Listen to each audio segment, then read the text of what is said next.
Good evening. Good evening and welcome to the November 14th, 2022 meeting of the Menlo Park Planning Commission. We are glad you've decided to join us this evening. Established by state law, our Planning Commission is composed of 7 volunteer voting age residents of Menlo Park, appointed to 4-year terms by our City Council. Our Planning Commission is not a policy setting body. That is the City Council. We are a policy implementing body. We review development proposals on public and private lands for compliance with our city's general plan and zoning ordinance. These can be found on the city's website.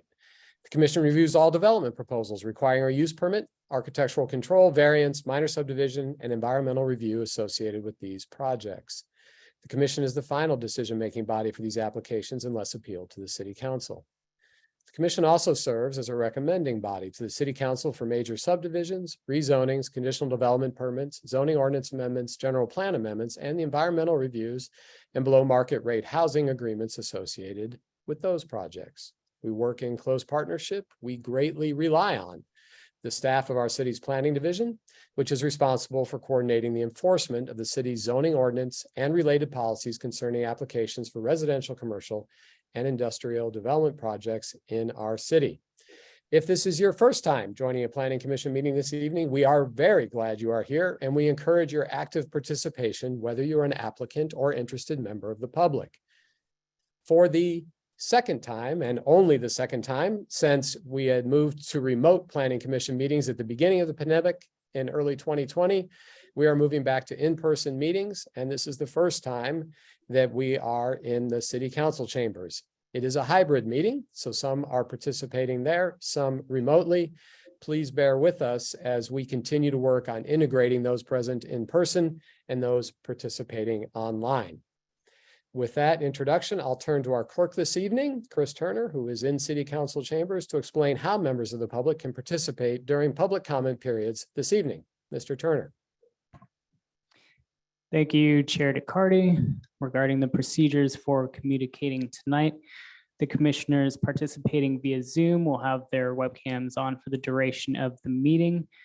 For those in City Council chambers tonight, they will also be on camera in council chambers. If you would like to speak, please press the green button on the microphone.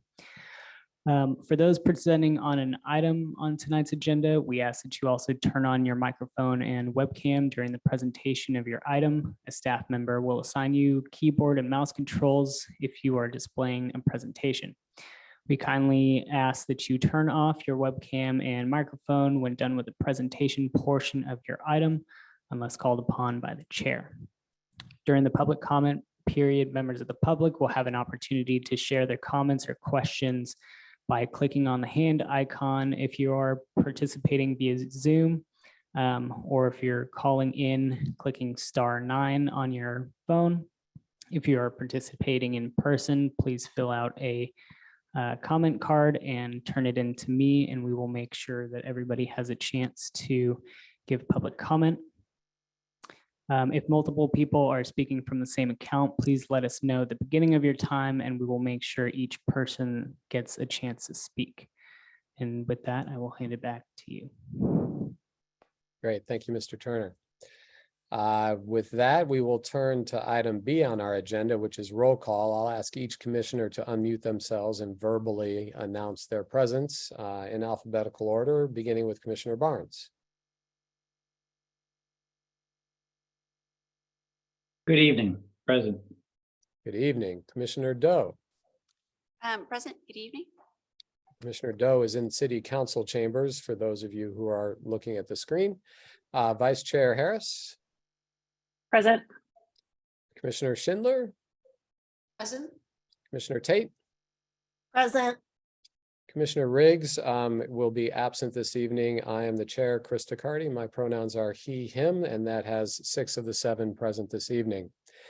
We'll turn to item C, which is reports and announcements with acting principal planner for our city, Karina Sandmeyer. Ms. Sandmeyer, also in City Council chambers. Over to you. Yeah, good evening, Chair DeCarty and commissioners. So I have one update. We have the Willow Village project. We'll be going to City Council tomorrow night for the final actions. That concludes my updates, but I'm happy to answer any questions. Any questioners? Any questions of commissioners for Ms. Sandmeyer? All right, seeing none, we will move on to public comment. Under public comment, the public may address the commission on any subject not listed on the agenda. Each speaker may address the commission once under public comment for a limit of 3 minutes. You are not required to provide your name or city of residence, but it is helpful. The commission cannot act on items not listed on the agenda, and therefore the commission cannot respond to non-agenda issues brought up under public comment other than to provide general information. I will turn it back to Mr. Turner to run us through public comment. All right, once again, if you would like to give public comment and you're participating via Zoom, please click the raise hand icon at the bottom of your screen. Or if you're calling in to the Zoom, click *9, and that will let us know that you would like to give public comment. If you are in person today, please fill out a comment card and hand it in to me, and we'll make sure you can give public comment.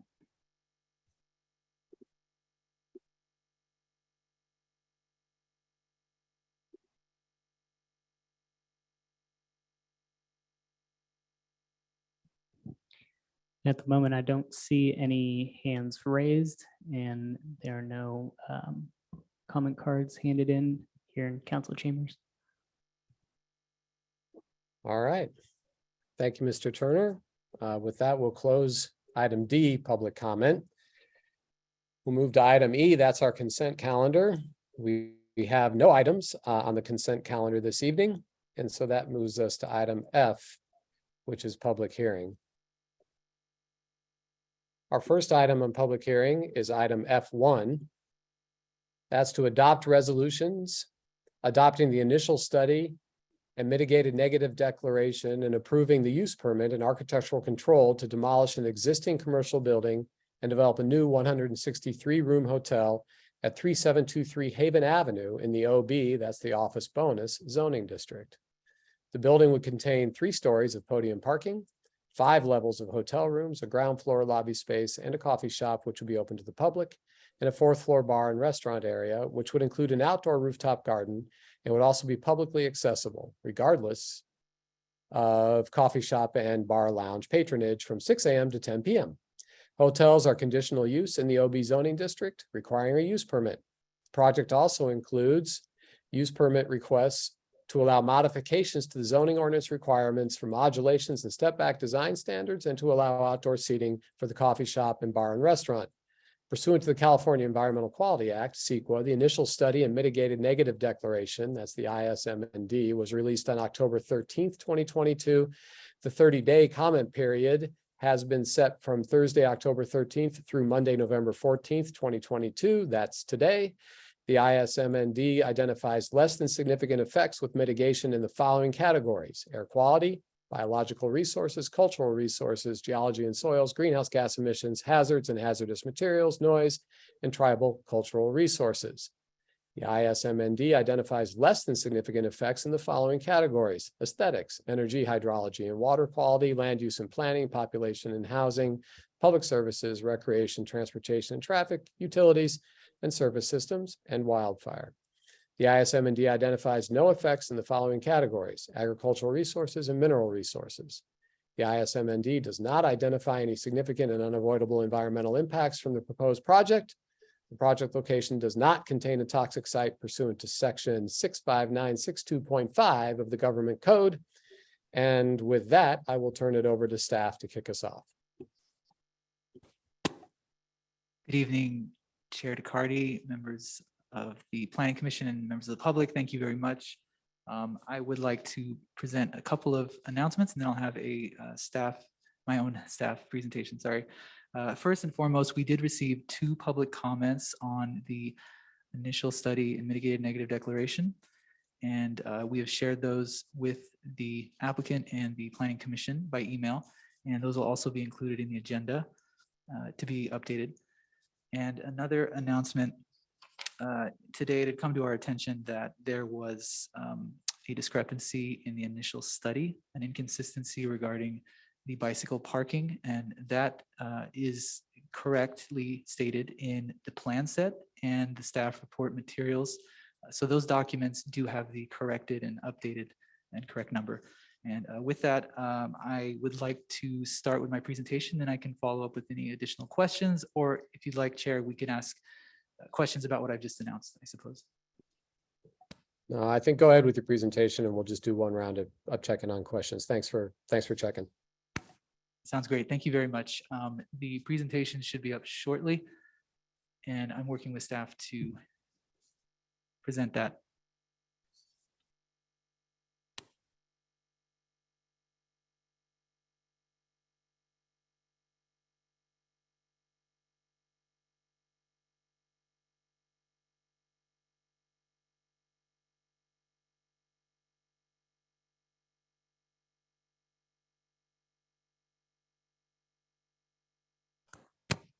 If I may, through the chair, my presentation is up. Thank you for that. If our PC clerk staff, Vaughn and Chris, if you could just work the next slide when I say next slide, I think that'd be great, just for simplicity. So I'll begin. Thank you very much. Again, good evening, everyone. I'm Matt Pruder, Associate Planner with the Planning Division, and tonight we'll be providing a brief staff presentation for the project located at 3723 Haven Avenue. We can go to the next slide.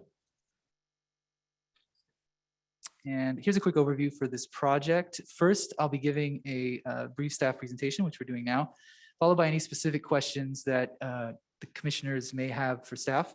Then we'll have an applicant presentation shortly after that, and follow-up questions for the applicant team.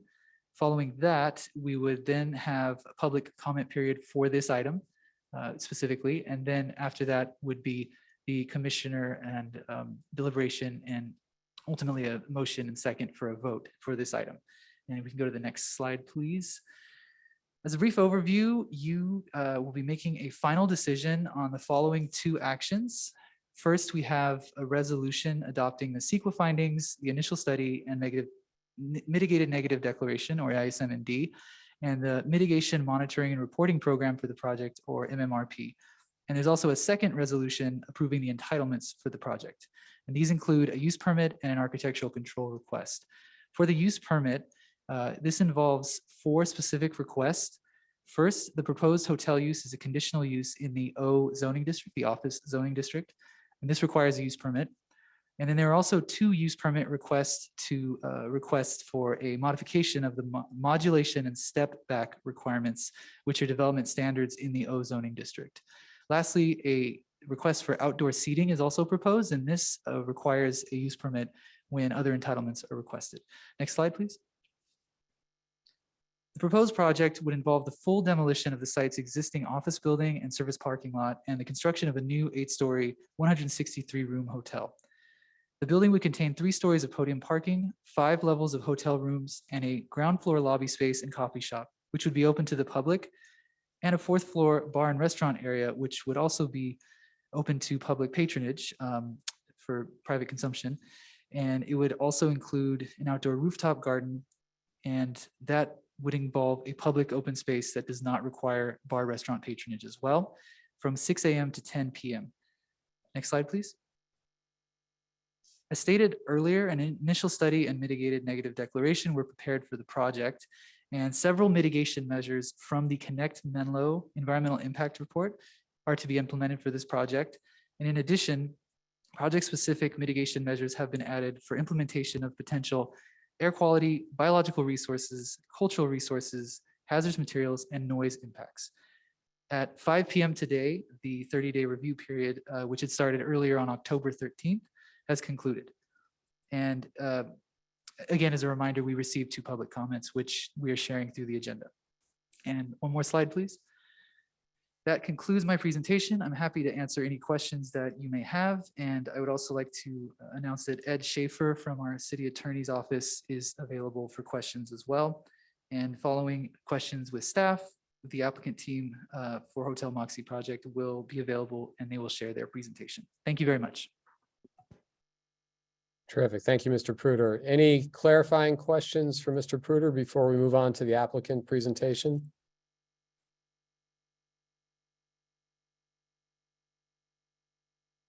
Okay, I don't see a hand waving Commissioner Doe.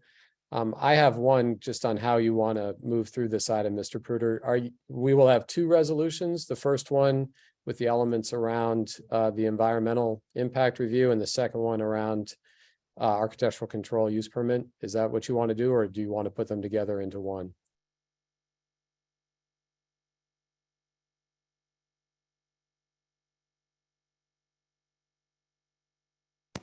My apologies. Thank you, Chair DeCardi. I can confirm that each resolution would be separately voted upon. So we would do one for the first resolution and then one for the second. All right, does that make sense? To commissioners, that's what we'll be doing eventually here, is two different resolutions. Terrific. Any other questions? All right, to the applicant, the representatives from Hotel Moxie, welcome. The floor is yours. Thank you, Chairman DeCardi and fellow commissioners. My name is Richard Mileby, and sitting to my right is Don Solberman from Farella, Braun and Martel. And then the architect to my left is our architect, Nitin Patel from Elevate Architects. And Matt, thank you very much for your help and your introduction. Again, this is a Moxie Hotel by Marriott. It's a fairly new concept. It's not, it hasn't been around for a long time. It is really a great urban type hotel situated in amongst the high-tech world. They just opened up a new one in Oakland, downtown Oakland. That was just recently done, and it's a high rise. One of the things that I wanted to bring to your attention before we go into the architectural plans is that this hotel brought significant issues in regards to parking and elevations, high tension wires. And what we were able to accomplish with the help of staff is a very nice plan that was able to take into consideration all of these.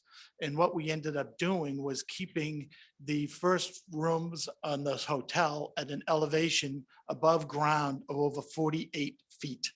So there'll be a jump lobby from down below. The other condition that we had to do was we had to put a couple of stacking parking spaces in there, which is an electronic stacking system. Part of the requirements to do that is you need to have Marriott approval, of which we have, and it has to be 100% valet, no exception. So there'll be no visitors, guests in the parking garage at all. It'll be 100% valet. The company we have chosen currently does it for us now at the Walnut Creek Residence Inn. We have subterranean parking, but we had to use the lifts. And SP Plus Parking is the name of the company. And they've done everything from the Ritz-Carlton in Half Moon Bay to the Marriott in San Francisco. They do the Moxie in Oakland. So they're very well known, very much an expert in the field of parking. And they're well versed on the electrical vehicle charging stations as well. And so we have that already secured and set up that they'll be the ones handling it. So it will not be handled in-house. It'll be handled by a professional company who's well versed in this market and does, like I said, everything from the Courtyard Oakland, Marriott, Center City, AC Residence Inns, Hyatt Place in San Jose, the Embassy Suites in Walnut Creek, and also the one that we have in Walnut Creek, which is the Residence Inn. So we're excited to bring them on board to help with the parking. But again, there will be 0 guests in the parking garage. And that's not only a requirement by us, but by Marriott as well. The next thing I'd like to do is discuss right here. If you look at the first page, you can see the same things that Matt basically just explained to you as far as the number of guest rooms, the above grade parking. There will be no subterranean parking in this. Next slide, please.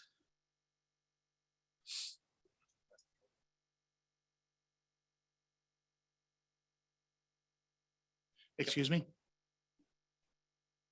Next slide, please.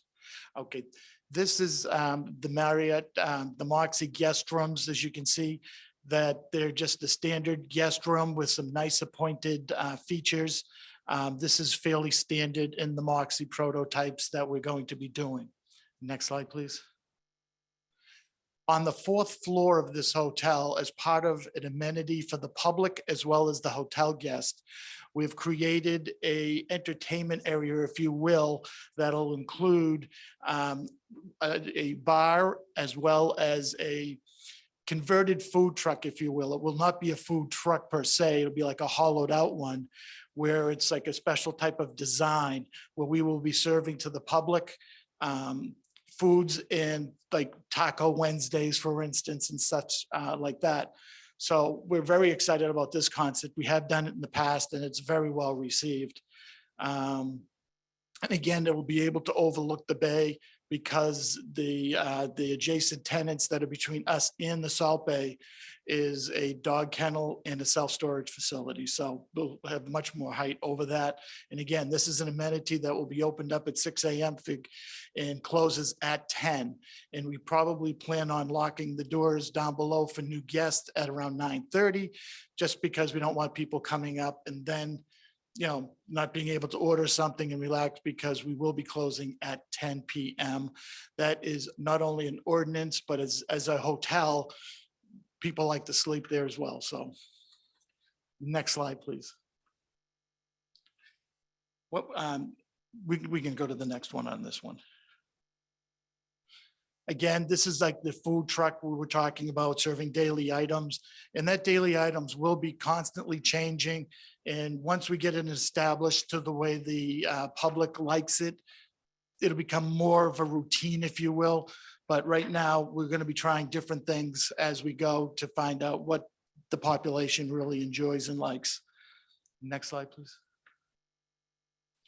One of the things we like to do is we like to make sure that we hire local people from the community, because as a neighbor and part of the community, we want to make sure that we just do more than just say it, we actually act it. So one of the things we like to do is hire local people. So what we're going to do and what we would plan to do here is 6 months prior to the opening, approximately 6 months, we would have a open house that only for Menlo residents, period, no outside. Then 3 months prior, then we would open it up.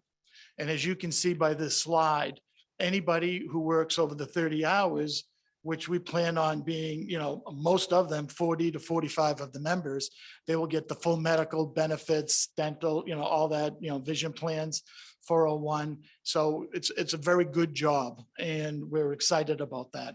And within Marriott, they have training so that people just, even though they start in a certain position, does not mean that's where they will end up.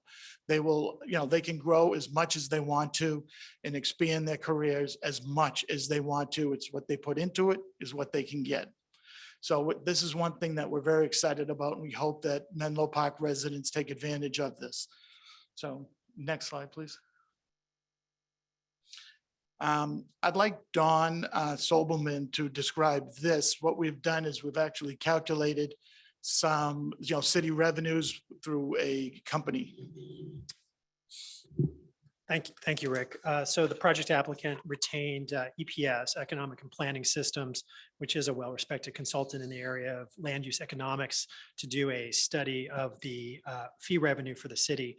And the study concluded that there would be a one-time development fee revenue of approximately $1.9 to $2 million. And that includes over $1.5 million in the transportation impact fee to fund transportation improvements, as well as over $400,000 for the below market rate housing in lieu fee. And then those are conditions of approval listed for the project. And then also EPS estimated the ongoing city revenue, mostly of transient occupancy tax, but also with sales tax and property tax, to be in the range of $1.25 to $1.42 million annually, providing significant revenue for the city, both in the short term as well as in the long term. Thank you, Don. Next slide, please. this slide here is a transient occupancy tax. So what we've done is we've calculated the tax that is charged by Menlo Park, which is 10%.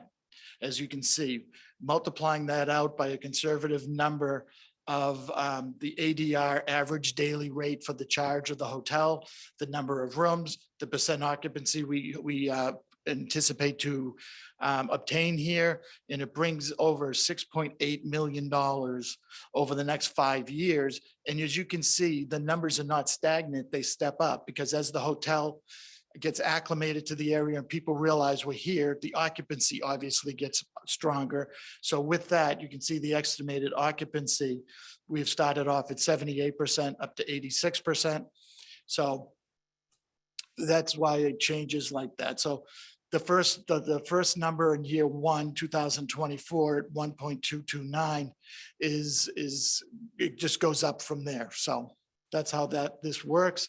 And there's a Todd tax that goes directly to the city of Menlo Park. Next slide, please. Okay, the next slides, I would like Nitin Patel from Elevate Architects. He will be the one describing some of the architectural elements. Thank you. On the screen right now, you'll see our site plan with Haven Avenue situated on Plan North. The blue footprint is actually identified. That identifies the building footprint above. We have parking tucked underneath, and then a curb cut actually coming off of Haven Avenue that goes into the parking underneath and also accesses the speed ramp above. Next slide, please. This is a close-up of our floor plan. You can see the spaces better delineated with the different colors. As Rick was mentioning earlier, we have the coffee shop, jump lobby, some back of house functions that are fronting Haven Avenue, along with a stair and elevator that serves the 4th floor amenity deck, along with the hotel tower. The stair goes all the way up to the 8th floor. We have the car stackers situated on the ground floor, along with some other back of house functions, such as the generator, some electrical rooms tucked underneath the speed ramp that goes up to levels 2 and 3. Next slide, please. Levels 2 and 3 are strictly for parking, so we did leave that out of the slide deck. But so starting at level 4 is it's actually where our main lobby is. The 2 main elevators open directly into the lobby that have a magnificent view actually throughout facing Facebook headquarters. There's other back house function and other hotel amenities such as the fitness that overlooks the outdoor amenity deck.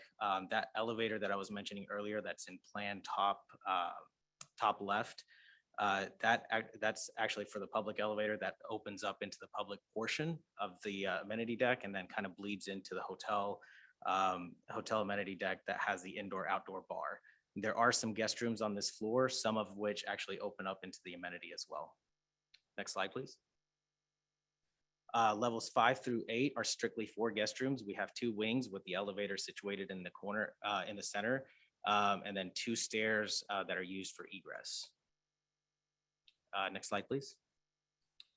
The roof plan, of course, we are still working with our trades, but we did want to bring highlight to the point to point out that we are providing 2 solar array farms that are providing 5 kilowatts, which on the next slide, next slide, please. Yeah, so if you look at these calculations, 5 kilowatts is equivalent to 5.4 metric tons of CO2 saved. So we are going to be maximizing as much of space as we can. So there might be a chance that we can actually go above and beyond, but we did want to point out that we are providing at minimum 5 kilowatts through solar power. Next slide, please. The next 4 slides are going to be elevations. This is the east elevation that abuts Haven Avenue.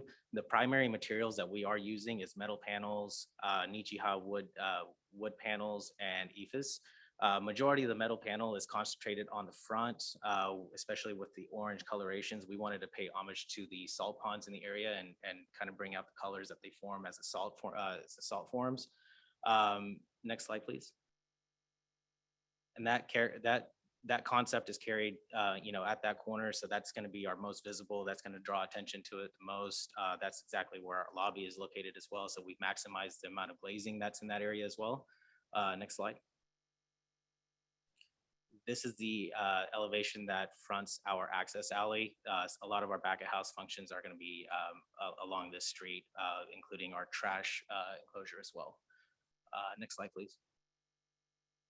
And this is the rear elevation, so to speak, that faces the apartments behind us. Next slide. And we did put together a material board that highlights some of the main materials that we are using. Again, as I mentioned before, we're using a mixture of metal panels, Nichiha wood paneling. We are going to be screening the parking deck on all 3 sides. The rear is left open. We are going through and selecting bird-friendly glazing per requirements, which can be seen on the bottom right-hand corner. And then you can see some examples of the EIFS colors and metal coping as well. Next slide.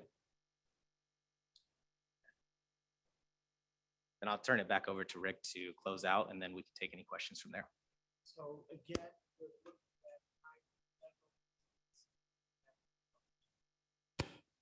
we are looking at hiring a lot of the folks that work at this hotel in the Menlo Park area, hopefully in the town, and the city rather. The revenues, as you can see, are quite substantial from this hotel. The other thing I'd like to bring to everyone's attention too is this is a collaboration between not only us, but Marriott has been involved in this throughout the process. And one of the questions a lot of people ask is, well, is there too many hotel rooms? Is there not enough hotel rooms, what have you? Marriott actually did its own independent study of the market, and they came back saying that this is more than enough room in this market for a 167 room hotel, even though we're doing 163. And I have actually, I can hand to Matt, letters from Marriott indicating such. So again, I appreciate you giving us the opportunity to present to you, and would love to answer any questions that you may have. Thank you. Thank you. Thank you for the time and the presentation being here this evening. Before we move to public comment, are there any clarifying questions the commissioners have of the applicant or back to staff?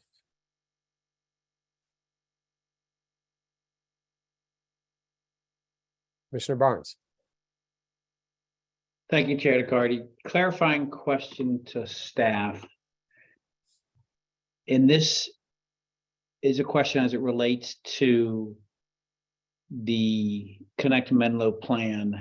And it's my understanding that the hotel room count is on a first come, first served basis effectively. And I don't know if that's triggered by entitlement or by building permit, but conceptually, there's a certain amount of hotel rooms which are allocated for that area. So my question is, what does this do to that allocation? How much does it eat up and how much does it leave remaining should there be an approval of this project? Thank you for the question. I'm just going to pull that up. Just give me a moment, Chair DeCardi. Sorry, Commissioners and Commissioner Barnes. I can clarify that the latest count, which would include the Willow Village Hotel, the Citizen M Hotel, that was recently assessed in the I think a few meetings ago, and this hotel project, Hotel Moxie, collectively that affects the count and brings it down, but it is captured by the Connect Menlo EIR. And earlier we had, as the staff report reflects, there was an estimated count of 167 hotel rooms, and now it's 163. But yes, that is absorbed or covered by the Connect Menlo EIR's hotel room count still. And what's, I'm sorry, through the chair.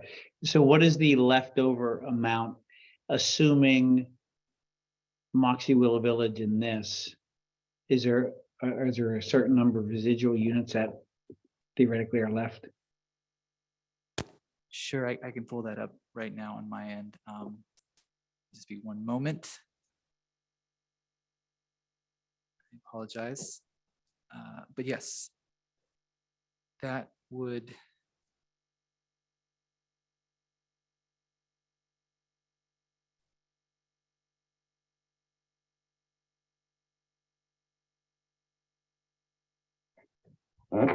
If we factor in the 3 hotel categories that I just mentioned, we would have a total of 396, which would be 4 short of the 400 that were accounted for in Connect Menlo. Got it. And then the consumption of those units is at the time of entitlements. Is that kind of how they're booked? If you could please clarify that question a little more. You're saying upon approval of all entitlements. I mean, that's the assumption that I'm reading in the data that I have. Does that help answer your question? Sorry. I think it does. And sorry if that was a poorly worded question. So when any one of these projects, so say Moxie, for instance, Moxie got its entitlements. And at that point in time was when, from a bookkeeping standpoint, that was considered to have been allocated of this 400 for the plan area. When you get your entitlements, that's when you are presumed to have right to those unit that you're entitled for, unless and until you give them up. Correct? Yes, I believe that's correct. So I guess theoretically, if you had some other project that came through and nothing happened with one of these projects, I think your theoretical question, that is correct. Yes. Okay. Awesome. Thank you. That was my question. Thank you, Chair. Great. Thank you, Commissioner Barnes. Any other clarifying questions for the applicant or staff before we open for public comment? All right, once again, Commissioner Doe, I don't think I see your hand, so I will move us to public comment and back to Mr. Turner in council chambers. Thank you, Chair DeCarty. Once again, if you would like to give public comment, you are participating via Zoom, please click the raise hand button at the bottom of your screen, or if you are calling in to tonight's meeting, please click *9 on your phone. If you are participating in person and would like to give public comment, please fill out a comment card located at the back of the room. Hand it to me and we'll make sure you can give public comment. So at the moment, I do see a couple hands raised. I'm going to start with Carol Grace, participating via Zoom. And Carol, you will have 3 minutes to give your public comment. Please list your first and last name, political address, political jurisdiction in which you live, or your organizational affiliation. If you have multiple speakers from the same account, please let us know at the beginning of your comment, and we will make sure that everybody has an opportunity to speak. So let's see, put this up.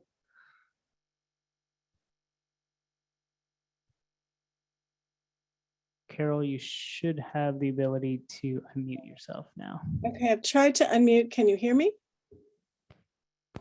Yes, we can. Okay, so I had a couple of questions. You mentioned solar. I'm just wondering if that amount of solar is going to be sufficient for all the needs of the hotel, or what percentage of the electrical needs will that solar array cover? I also have a question about considering the drought that's probably going to continue for a long time.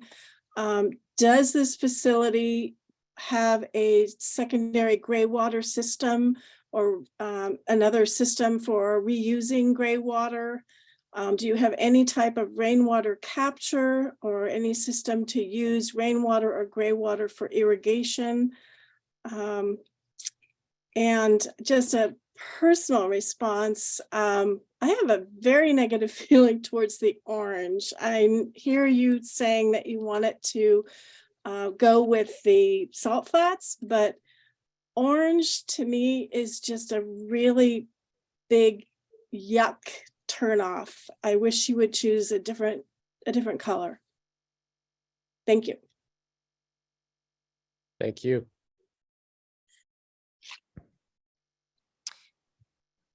All right, thank you for your comment. Up next, we have, it's just listed as Julie. Julie, as a reminder, please state your first and last name. You'll have 3 minutes to share your comment or question. Please clearly state your address, political jurisdiction, or organizational affiliation. If you would like, I think we lost Julie.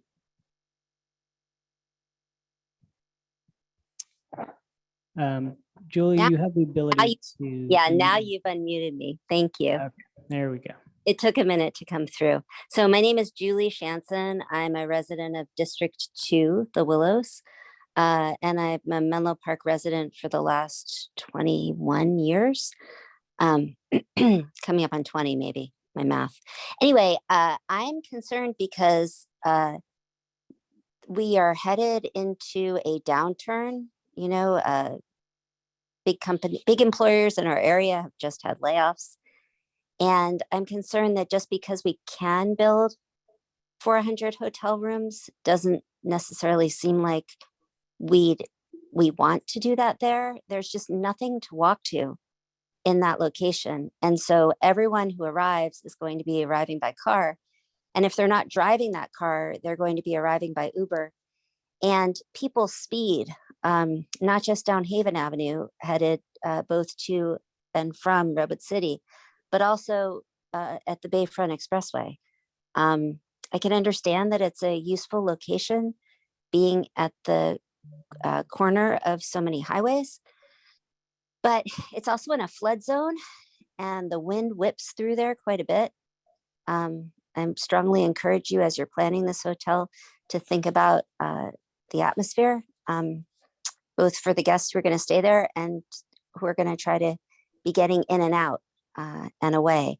Also for the workers to get there, just hiring even from Menlo Park, if someone lives on the other end of town, it is at least a half an hour, depending on the time of day, maybe even 40 minutes just across town to get there. So I think that there may be other locations in our town that would be better suited to a hotel of this type.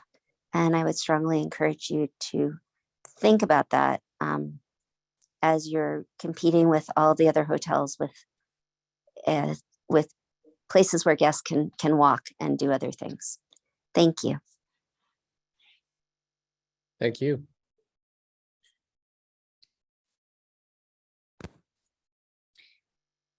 So at the moment, I do not see any additional hands raised. Never mind. Yes, I do. All right, next speaker will be Jenny Michael. Jenny, you should be able to unmute yourself now. Good evening, commissioners, chair, neighbors, members of the public. My name is Jenny Michelle from the Coleman Place neighborhood block. And I've basically been born and raised here my entire life. I just, for clarification, I do manage commercial real estate product for landlords, but today I'm speaking personally as a former homeless person and a parent. We live on Willow Road, and I am actually really excited about this project. And I do have some concerns that I'd like to bring up. That, yeah, is this really meeting a city need? And I'm wondering if the applicant is, although I appreciate the job opportunities, I think the load, the workforce load far exceeds the 50 people that would be employed directly to manage the facility. There are all sorts of other service providers that would need to help manage the facility. And I've seen other projects presented to and built in Palo Alto, like the Visa building off of California Avenue, where the applicant through the city of Boone essentially and said, well, we'll add in 4 residential units. Now, of course, those units were, housed by people who could afford the $4,000 for a 1-bedroom. But I'm thinking that the applicant could do something similar here. Because here's the thing, amenities opening at 6 a.m. and closing at 10 p.m., the setup and cleanup, right? People are getting there at 5 a.m. Are you going to allocate part of the parking so that the workers can sleep there overnight? Are you going to grant the workers use to shower in the shower or use the gym, right? So I think that's my main concern, is the applicant's not considering the environment that we're living in right now. And just a side note, yes, the environment is rugged out there. Wood is a very challenging material to maintain in that salty air. And I would definitely consider a long-term maintenance program to ensure the viability of that product. Thank you. Thank you.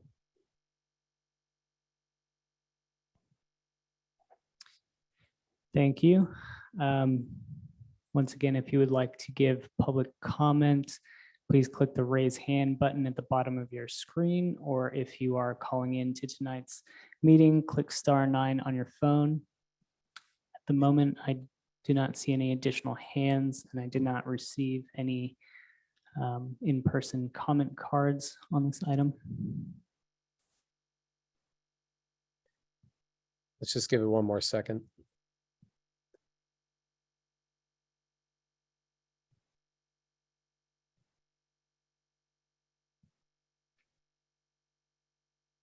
All right, still no more hands or cards? Correct. No more hands or cards. All right, we'll go ahead and close public comment on item F1 this evening. And we'll bring it back to the dais, of which one person is physically present and the rest of us are virtually present, for questions, comments, discussion, and ultimately to entertain a motion. Who would like to begin?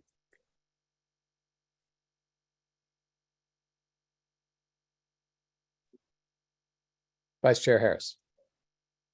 Yeah, I just would like to ask a couple questions that we heard on public comment about the percentage of electrical needs that the solar array is going to cover. I would imagine it would need to be more so to cover that much. But anyway, I'd love to hear that. And about the gray water, rainwater capture systems per Ms. Grace's comment. Through the chair, to the applicant. Thanks. Yes. Sure. So as far as meeting the electrical needs, we do obviously have a significant amount of construction documents and engineering to do. It won't meet 100% of the demands, but it will meet a significant portion. That number I don't have today. But again, as far as being able to maximize our total roof space with the amount of mechanical space and any other ventilation shafts that are coming up through the building, we are going to be filling with any other we are going to be filling that with solar arrays. So as far as meeting the minimum 5 kilowatt, which is what we presented earlier, we are going to be exceeding that. But as far as the final number, once we have the construction documents and engineering done, we'll be able to better attain that number. And as far as the plumbing question, we are going to be engineering this building with dual plumbing, so it will be able to use reclaimed water and potable water throughout the building. Okay, thanks. Would you have a range on the electrical? Like, is it 10% or 90%? It would be closer to probably about 15%. Thank you. That's all I have. Commissioner Barnes. Yes, indeed. Thank you. My question through the chair, it's okay with the chair, is to the applicant. And I'd love to hear a little bit more about circulation at the project site. And in particular, as you come along Haven, you effectively hit a 90-degree turn as you approach from Marsh, as you approach the subject property. And if the applicant could talk a little bit more about that turn, the ability for cars to queue, the the need to queue, what's going to happen if there's a backup visibility. Just walk me through the mechanics of that 90-degree turn right in front of the subject property being manageable. And I'm looking through the plans now to find a page that would be good for that. But if I could just plant that question with the applicant to talk about that, and maybe if they want to bring up something in the plan set to kind of show that, that would be good. Thank you for your question. This is both of us, Nitin and myself, will answer that question.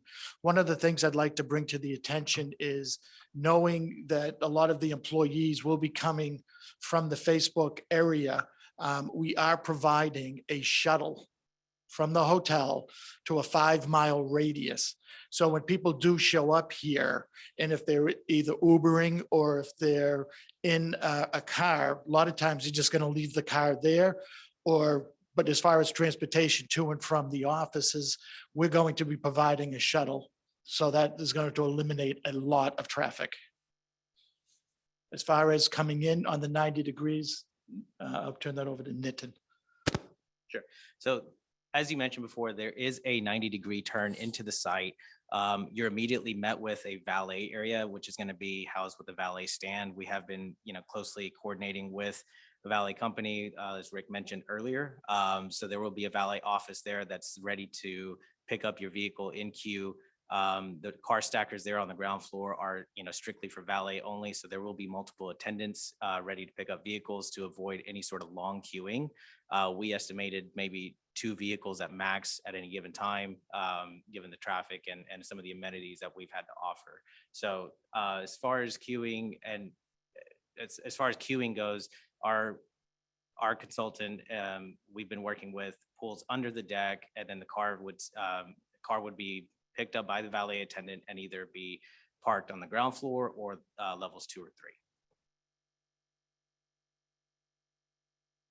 And one last thing is in talking with the valet people, as far as picking up the cars and all of that, they're estimating no more than a 5-minute wait, which is far exceeds most valets, as most people are aware.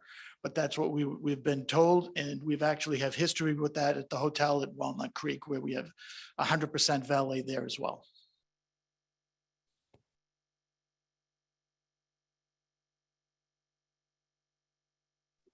I think you're on mute, Commissioner Barnes. Sorry. I'm trying to understand. So this is for a architectural control. I'm looking through the agenda packet. What am I missing? This is to the chair to staff. Why are there no site plans, elevations? Where are the plans for the project? What am I missing? How come I'm not seeing that in the packet we have? If I may, through the chair. Yeah. Thank you for your question, Commissioner Barnes. So in the end of the staff report for this item, there are hyperlinks provided, and one such of the links, it shows a 61-page PDF. It's a link to that, and that would contain the project plan set. It's not based on our newer approach to staff report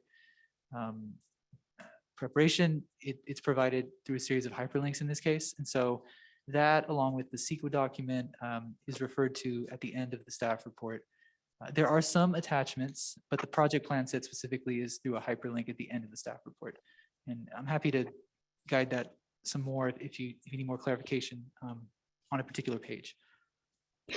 No, that's great. Thank you. I was embarrassed to ask that question because I'm in effect revealing that I haven't pulled the project plans before asking my question. So I was half embarrassed to ask it, but better to ask it. Yes, I have it open. I'm looking at it.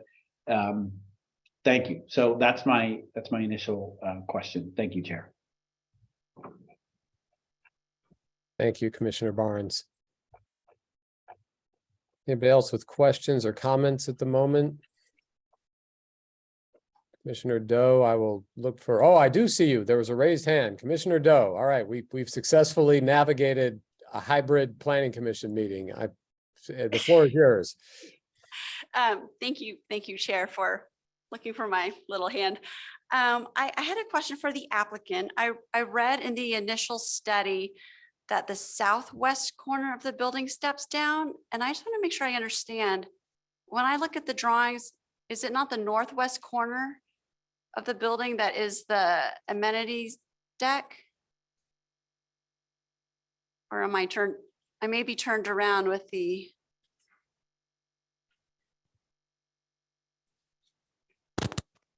Yeah, that is correct. So if you're looking at it in plan, I believe south is actually facing, is planned north.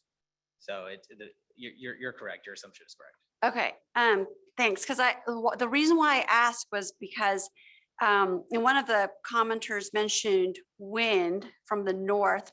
So I was just curious, just what considerations you had taken in studying or creating some sort of protection or enclosure against any wind coming from the north.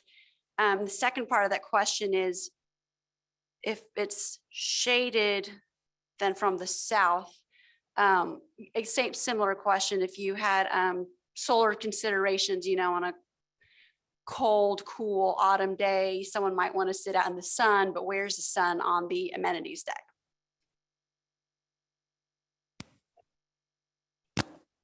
So as far as the amenity deck, we are using high, I think up to about 5 feet of glazing for the railing to help alleviate some of the wind issues. As far as the sun goes, we did do a solar study to accommodate for the sun that's on the deck itself. The fact is, I mean, I know 5 levels is tall, but it's not a high rise per se. So there will be significant sun coming onto that deck, especially during the summertime. Thank you. That's, nice to have the option of shade or set, so that's great. And I had one more question. The public access, if you're looking at the elevation, the front elevation, that's page 28 of the plan set. There's some glazing that indicates to the public like, oh, this is where I access the roof. Is that correct? That's correct. There will be signage there at that. If you're looking at the elevation on the right-hand side, that'll have some sort of signage to go up to the roof garden. Right now, I believe that's what it's labeled as. Oh, okay. Roof, yes. And then, so I was just going to comment that I think the glazing to indicate to someone who's walking to go up. And the only small comment I would make is round the corner to, I guess, the north elevation, which is 2 sheets, sheet 30, is maybe some of that glass could have wrapped around to that corner to just indicate to someone coming from the other direction that, just a similar transparency. Should be into independent, but.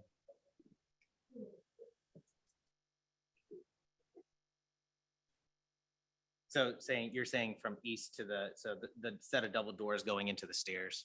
Yeah, and then as you round the corner, that north, the left elevation, Right. having that language of transparency also just indicated there would be nice to Sure. the public. But thank you. Yeah, no, absolutely. All right. Chair Barnes, you're unmuted with your hand up. Would you like the floor again? I would, thank you. Sorry, Commissioner Barnes, sorry. You've been unseated and you didn't even know it. Well, you were an excellent chair, so back to you. Thank you. I have a question through the chair to the applicant. And so I guess in full disclosure, I remember when this project came originally, and I was demonstrably unexcited about the prospect of putting this project on this parcel in that location. And really it came down to 2 things for me. One is the circulation, the weird spot that's in on Haven, and the ability to get around and get by. And the other part of it had to do with putting essentially 5 stories, 5 above 3, of light right on the bay for 2 reasons. One is, line of sight for folks that were more inland from there. And 2, the amount of light and light pollution out onto the bay. So I have a question for the applicant as it relates to feedback that they've gotten or engagement that they have made with stakeholders who are very concerned about light pollution into the bay, and also about bird. And when we do these projects, and even when you have Facebook, which is at lower heights than this on their other campuses, a lot of discussion about birds, about bird safety, about navigation. So my question is this: could you talk me through like and similar projects? Well, first of all, outreach and interactions you've had with conservation groups, which commonly talk to this. And the second piece is, talk to me a little bit about like and similar projects along the bay that I could think of as a comp for this, and any information, but just as that I would think of as a comp for this. So it's a 2-part question, if you'd be so kind as to help me with those 2.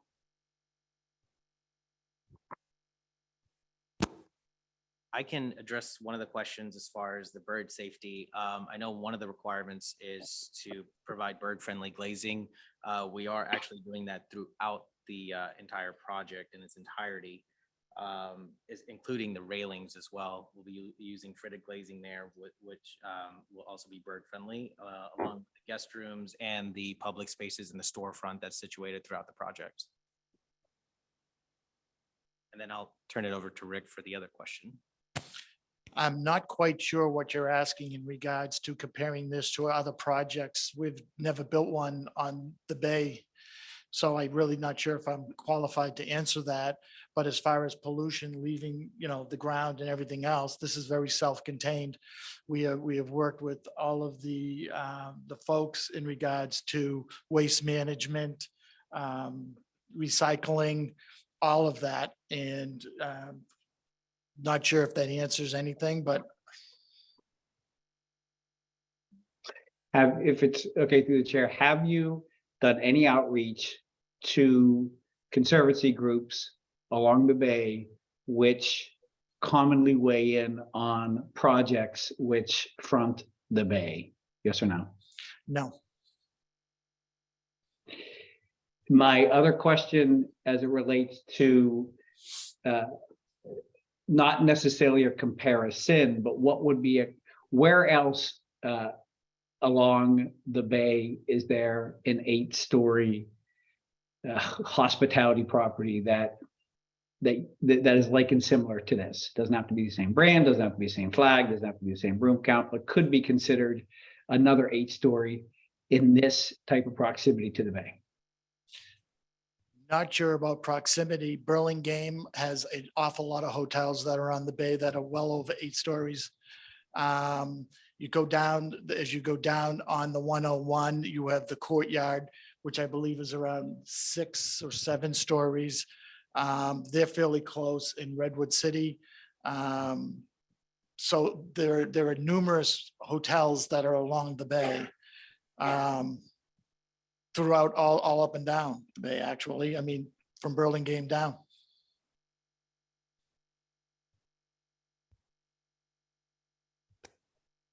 Thank you.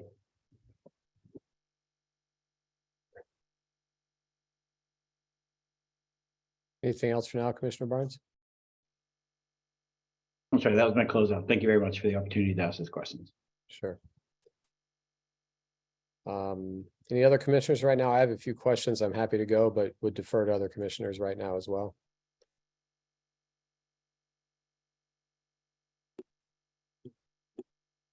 All right, I have a set of questions. They're kind of a little all over the place, so I appreciate you hanging in there with that. First of all, so if you get approval through city council, when will you start and when will you complete construction? We plan on, once this is approved, we will then, work on the construction set of documents, which take anywhere from 4 to 6 months. Then you need to go in, and we've already met with and discussed, through Matt, with several of the other departments.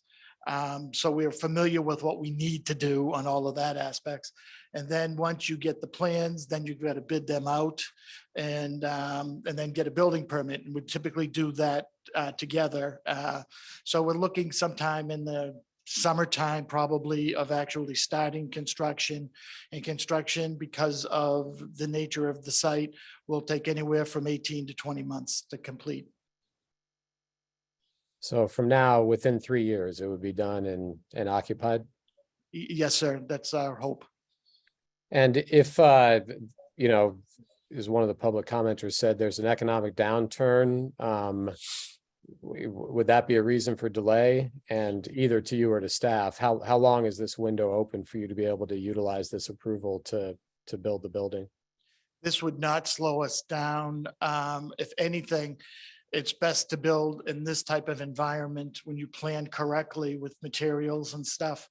Everything is cyclical. And if you look at the Bay Area, for instance, I mean, that's probably one of the most cyclical markets as far as hotels in the United States. If you look at it on a graph, and the famous saying is, what is down will come up and what is up will come down. And that's absolutely true. So building now, we hope to be able to be opened up as the economy is starting to really jump forward. So now's the time to get moving. And I would say I would like to be 3 months ahead of this than we are now, but it will not slow us down. If anything, it's going to speed us up. Appreciate it. Thank you. Thank you. I'm curious, as long as we're sort of on that piece, about one of the public commenters about the workers, and appreciate your point about preferencing people that live in the community.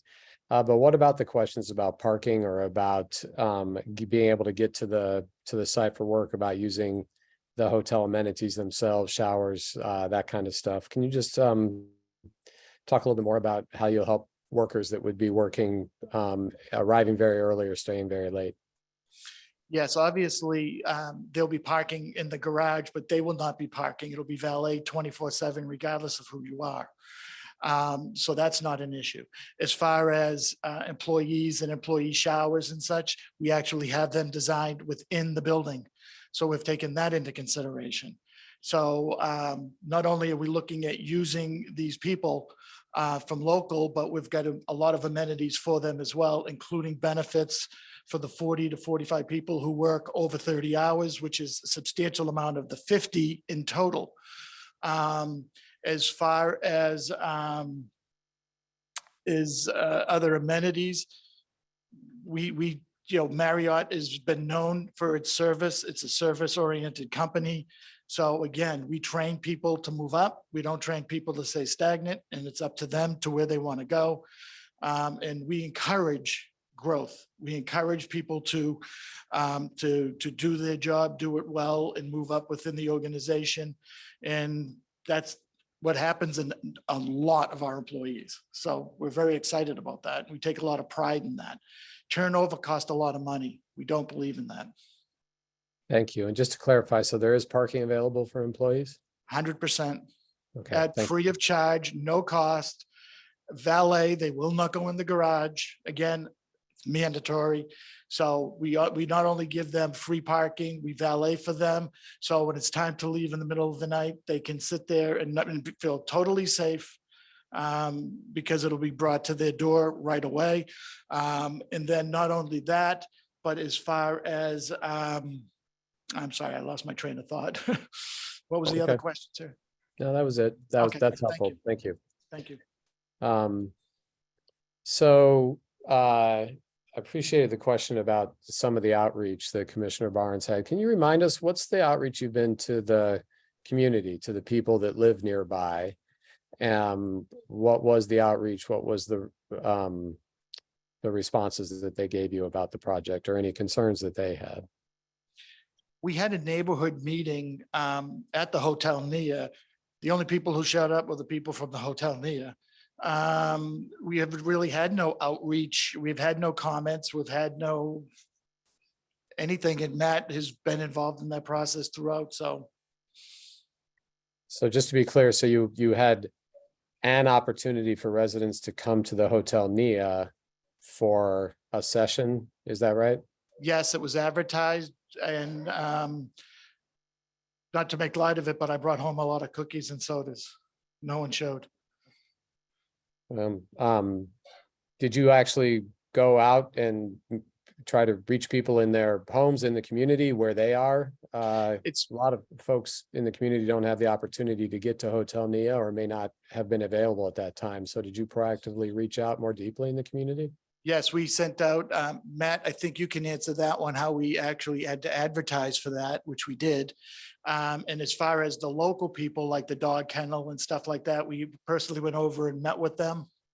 And so the surrounding uses we used, came over.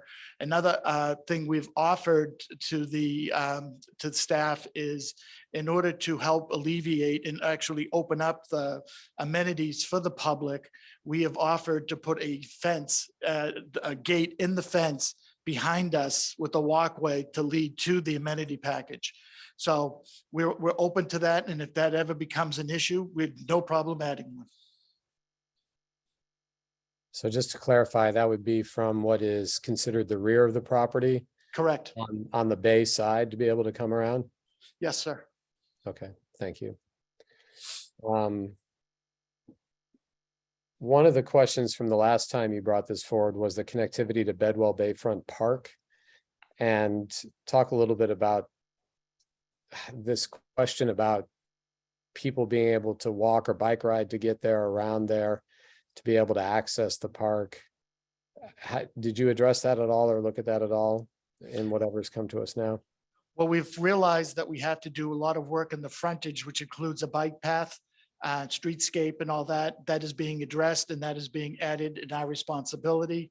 As far as the other ways of going over there, we actually have the shuttle, as I mentioned, and we can shuttle people over there as well and pick them up. So we think we've covered it pretty well. Okay. And I have a question about, let me pause for a second. I probably have like 4 more questions, Vice Chair Harris. Sure. Is that okay? Or I could pause and you could jump in? Okay. So you mentioned the shuttle, reducing a lot of the traffic on what is essentially 2 awkward 90-degree turns that I think some folks have said in comments already, people tend to speed around there. So you have a 160 room hotel, you've got employee parking, you're going to have, I think, 124 parking spaces. Can you walk through how you did the numbers for those parking spaces? And is the 124 what you believe is right? Or is there something about what we said you needed to have that you had to put those in? No, we've done studies throughout the Bay Area in a lot of hotels, everywhere from San Mateo, Sunnyvale, Walnut Creek, all those places. The number typically comes in at about 0.7 ratio for hotels. The other thing everyone needs to understand too is the staff is not a 9 to 5 staff. People are, as far as coming in, the housekeepers don't need to be there before a certain hour, if you will. So they come in later, leave earlier. The cooks, the people who prepare the food and the breakfast and stuff, they come in much earlier than the peak demand. They leave earlier.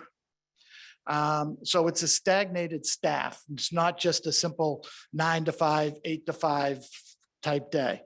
As far as guests, this is something that has been proven throughout the industry that 0.7 is typically more than enough. And we have actually 0.75. On top of that, by using valet, if there ever was an issue, by not having any public in there, there are things like the drive aisles and stuff like that. So there's more than adequate space. But we've never been short on any hotel because if you upset a guest, you'll never get them back again. Yeah, the purpose of my question was the other direction, was to have less parking and not more, but I appreciate your point. So thank you on that. We just can't upset a guest. If he ever came in at 10 o'clock at night and there was nowhere for him to park, he would not be a happy camper. Appreciate that. Then I'm interested in the question of the open space. So in your presentation, if you look at the plans, I understand that the top floor has a portion of the top floor, the deck, that is open to hotel guests, and has a portion that is open to the public. And from my reading of the staff report, because there's a portion that is the bar, that it's going to limit alcohol, that's essentially separated. So I'm trying to understand if you could walk that through a little bit about who gets to go where up on that deck, and where is that cool looking food truck that you had? What part of the deck is that on? And if the public is coming in from going up 8 flights of stairs or an elevator for essentially the open space to enjoy up there, where are the guests coming from? Do they have a card key access that only they get in and out from some other way to get up there? I'm asking this because I'm interested in the utilization of what is now public space that is up there and the feel of it being public space. So if you could help me understand that more, I'd appreciate it. As far as the guests, they'll be getting it and accessing it through the 4th floor lobby area. As far as the general public, they can access it 2 ways, one through the lobby area or through the elevator outside which will have signage for it, as well as a stairwell. So there's 3 different ways of actually accessing the area. As far as the food truck location and all the other amenities, I'll turn that over to Nitin. Right. And I just wanted to further clarify that the entirety of the deck will be open to everyone. It's not something where, the public is limited to just the left side or the right side, but I believe there was some concern about it after a certain amount of time, I think there needed to be some sort of separation as we were working through our comments with Matt and the rest of the team. But as far as the food truck location, we are anticipating that to be, if you look at the plans to the left of the restrooms and to the left of the kitchen, it's going to be in that little paseo where the building actually overhangs in that area. It is going to be, again, it's not going to be an actual food truck with, a motor or anything like that. It's not going to be anything that can structurally compromise the podium by any means. It's just going to be basically the shell itself where, and to further to that point, it's not going to be it won't have a remote kitchen or anything like that. So that's why we're placing it in close proximity to the kitchen that's indoors. And then, the staff can actually take food directly to the food truck or any sort of drinks or anything that they may be serving at that time and serve it directly to the public from there.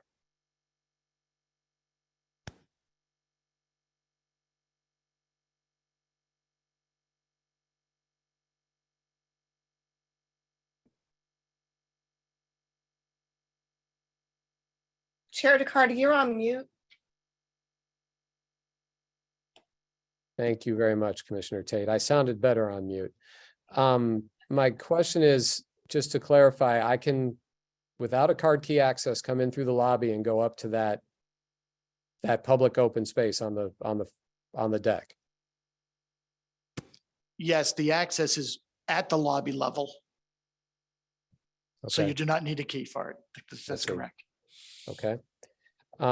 What percentage of the open space being offered to the community by this project is located on that rooftop deck? I don't know the percentage off the top of my head. We do have the square footage readings that are actually on the plans, along with the public space that's located on the ground floor.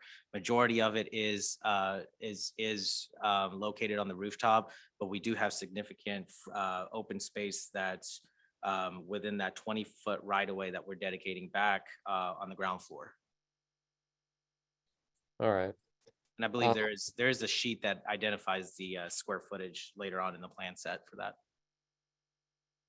I could go dig it out. I was hoping you had it. That's fine. And then thank you for your patience, Vice Chair Harris. My last question is around the modulation concern, essentially that we have to give you a right to be able to not meet our standards. I guess my question to you is three parts about all this. One, why not? What was the reasoning for not meeting the modulation standards? And then while you're answering, if you could also please help me explain how the parking is screened. It appears to be different colors and different renderings. And then your decision not to screen the back of the property so that it's more open to sort of seeing the inner workings of the parking garage. Those three things. Sure. As far as the modulations, there were some setback requirements. I believe we are providing some of the requirements especially in the corner itself. I think it was increasingly difficult with the amount of setbacks and the angles and everything that we had constraining the site to be able to accomplish all that with some of the requirements for some of the requirements for structural and MEP systems as other trades got involved. So that was one of the things that were identified earlier. As far as the parking deck screening, you can probably better understand what that coloration is going to be based on the material board that we provided on the last sheet. It is going to be a silver. The product is actually called cane mail. So that product is identified in our plan set and our elevations itself. And the reasoning to keep the back open is to make sure that we have an open parking deck that's breathable, to avoid any sort of mechanical ventilation. Just going through design, natural ventilation is always better than mechanical. Great, thank you. Vice Chair Harris, over to you, and thanks for your patience. Yeah, just a quick, I guess, question and comment. I appreciate Chair DeCarty's question about outreach, and made me think about, I love that you're going to go out into the community 6 months before you open in order to recruit for folks to work, folks from the community to work. And I want to make sure that you have a good strategy for doing that outreach. That it can't be, maybe you can meet at the Hotel Naya. It has to be something a little more closely into the community. So I guess I would want to require that you come up with a plan of how you're going to do that. And you can also share with me what you've done in other locations, but I want to make sure that some of our local residents don't miss the opportunity because they didn't get the memo that they could, that they could come and interview with you 6 months before. So I guess that's a comment. And if the applicant through the chair would like to comment about other properties, about how you've done that outreach, because I want to make sure that we're confident that you are going to be able to do the outreach that's going to be required. Thank you for that question. We're excited about it, actually. We prefer to hire local. We have no problems proffering that as part of a condition of approval. And we've already looked into where we could have this meeting, even though we're probably 2.5 years away from it. But we would look at having it at the Bellhaven Community Library. We would not want it at the Hotel Nia. We would like it at a separate independent place. We have no problems advertising it, and we can advertise it in numerous ways. And we would be more than open to suggestions from you as far as different types of advertising to make sure the word gets out to the community. Okay. All right. That is helpful. I guess I'm going to think about, I am not the expert in how that you will reach out. So I appreciate that you're willing to take suggestions. Well, one thing. I'm if you not don't- sure what the step, the next step on that would be. One of the things we could do is through social media. We could also do a flyer and put it in the Menlo Park, newsletters and have it posted at the libraries and at the city hall. And again, we are totally open to suggestions and we're more than absolutely positively willing to proffer it as part of the condition of approval, because it not only helps the public in getting them, a good employment, but it also helps us with the community. And that's something we're very excited about. Okay, thank you. I'll pass it on to Commissioner Tate. Maybe she has some better ideas. Thanks. Thank you. Good evening. I don't necessarily have better ideas. I just really would like to see this happen, meaning hiring local. And of course, that goes in with attractive wages as well, because I think Hotel Nia might have had some challenges when they were trying to ramp up. Of course, their staff, I believe, was larger than your 45, 50 people. But I guess I'm a little challenged with this because you weren't able to get the turnout for community participation in your scoping process on trying to really understand what the community was looking for. So I'm hoping that the employment thing will really be a lure because it sounds like you're pretty creative on how to get folks out for potential jobs. However, for the input, community input, we were kind of missing on that one. So I do wish the best of luck with that because I, again, am totally in favor of local people getting jobs in the community.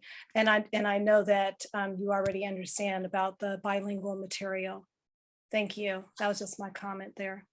Thank you, Commissioner Tate. One of the things that we could, I'm just thinking off the top of my head, and again, just a thought, that we could actually attend meetings a year out while we're under construction and come to these meetings where it can be announced again, and we can give them all sorts of information that they may have questions on and or ask.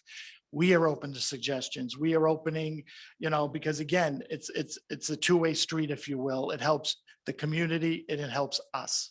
So it's a win-win, and we'll do anything to help make that a reality. I do think that's a good opportunity to potentially attend other meetings and just make sure that Hotel Moxie and your future needs are on top of mind for folks who it would be appropriate for. I definitely appreciate you throwing that out as an option. Thank you. And one other thing too, is we could put a sign out at the fence a year out saying, meeting on, for local help. So there's other ways we can handle it. And again, totally open to suggestions. Fantastic. Thank you. Thank you. All right, other commissioner questions or comments? Otherwise, I might encourage us to, given other items we have this evening, to think about moving toward a resolution on this item.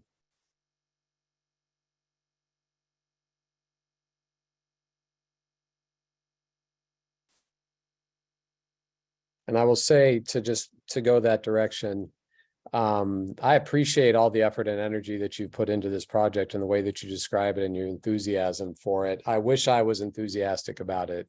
And I'm just not, for all sorts of reasons that many of our commissioners have mentioned here.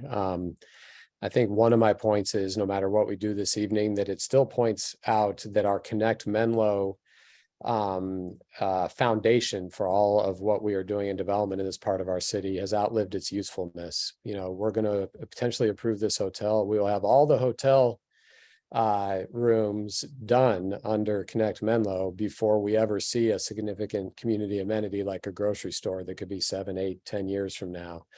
And I just think that that's a comment, and that has nothing to do with the applicant, but it is to staff and ultimately to city council that this just reinforces that we've got to relook at this. I also just think that it's an unfortunate location. This could have been some other use on this site relative to others. I think the sizing and the scale and the massing, just, they don't work as well here as in other parts of the community or other parts of the Bay. I think all that is really tricky. I think that it's tough for circulation. I'm concerned about traffic, some of the backups that Commissioner Barnes has talked about. I think your community outreach wasn't very good. And I wish that it had been better up front, so that we could actually get a better understanding of the neighbors who immediately live there in all of this. There's just a whole stack of reasons why I'm not excited about this project. On the other hand, this is a project that actually I don't have any personal concerns about anything around the environmental impact review. And I would be fine certifying that ultimately it is an allowable use. It is, and you have followed all of the rules that we have set out as a city for what you have proposed here. I'm not concerned about the modulation issue that we would have to grant you the right to not meet our standards. I don't really love the look and feel of the building, but I don't think the modulation is going to address that. I think the parking is really unfortunate in where it is. I think that adds to the isolation that it feels, sort of this imposing building. The two things that I would say that I am concerned about is I don't see that rooftop deck meeting the principle of what open space is for. And I would want to have that open space be actually somewhere on the ground where the community could enjoy it. I believe we talked about this before, and I believe you said that the site made that really difficult, but I appreciate the effort on the solution, but it doesn't work for me. And then the other one that I would really reinforce is the comments that we just heard from Commissioners Harris and Tate about not just making it available for people in the local community to work there, but doing really significant outreach so that the community and residents nearby are as excited as you are about what is offered to workers at the hotel. So I say all of that just so other commissioners can get a sense of how I feel about this and where I might be intended to go, but I will not make any proposal at this point, but let other commissioners either can add their considerations or potentially craft a resolution.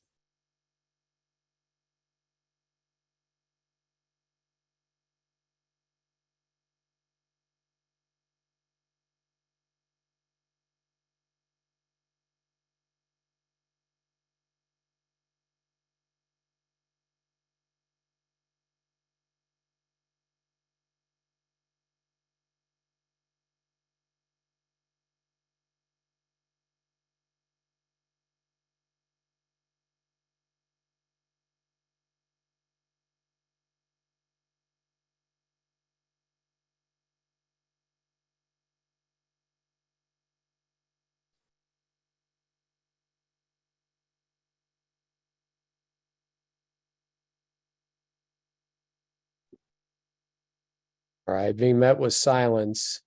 Then we have two resolutions before us this evening that we need to work through on this.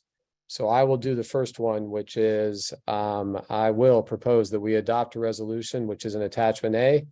The findings required by CEQA and adopting the initial study and mitigating negative declaration and adopting a mitigation monitoring reporting program as submitted by staff and make that the motion for approval. Commissioner Barnes. I'd like to ask a clarifying question. How many commissioners do we have here this evening? We have 6 of 7. 6 or 7. So and then in terms of approvals, you had referenced earlier, Chair, to the effect that this was to be passed on to City Council for further approval. Is that the case, or in fact, is it that the Planning Commission, with the approval of the certification and then use permit and then the approval and the other vote for use permit and architectural control is in fact the final deciding body? This is not in fact a recommendation. This is approval, or what gets passed and what doesn't? Yeah, I'll pass that along to staff just so they can be crystal clear on your question. Thank you. If I may, through the chair. Yes.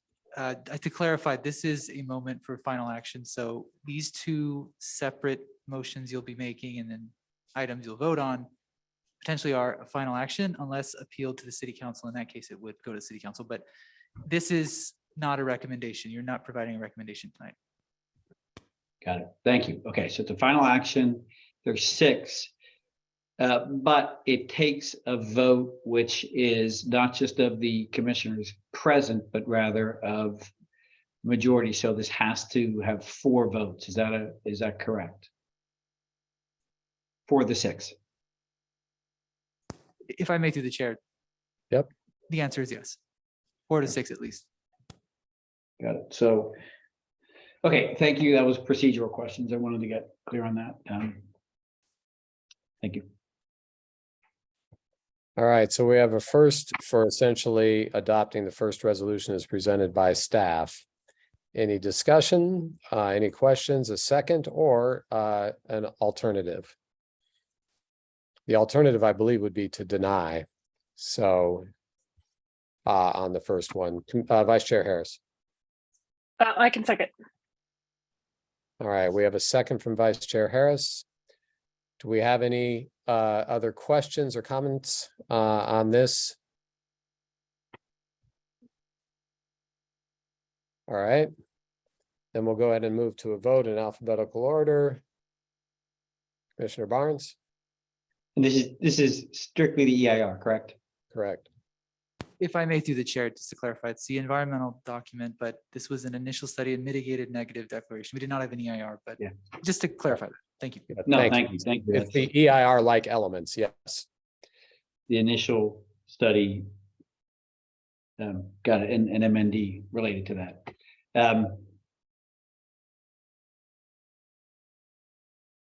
Yes. Commissioner Doe, Yes. Vice Chair Harris, Yes. Commissioner Schindler, Yes. Commissioner Tate. Yes. All right, I'll vote yes as well. All right, so one of our 2 items on this has passed with all 6 present voting yes. We have the second aspect of this project before us that we also need to act on. That's the use permit and the architectural control permit. Any further questions, commentary, or would somebody like to make a motion along those lines?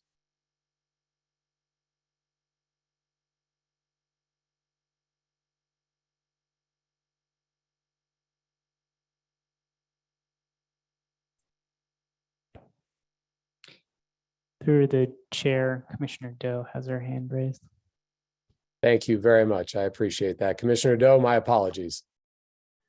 No worries. Thank you. I just wanted to say I'm torn. On the one hand, I really appreciate your very clear priorities when it comes to hiring local people, and but at the same time, other commissioners have raised a lot of issues about this process was maybe lacking community outreach. And I believe that some of these comments about public space had been made in 2019, and maybe it sounds like they haven't been quite addressed. So just wanted to second some of those concerns that others have expressed.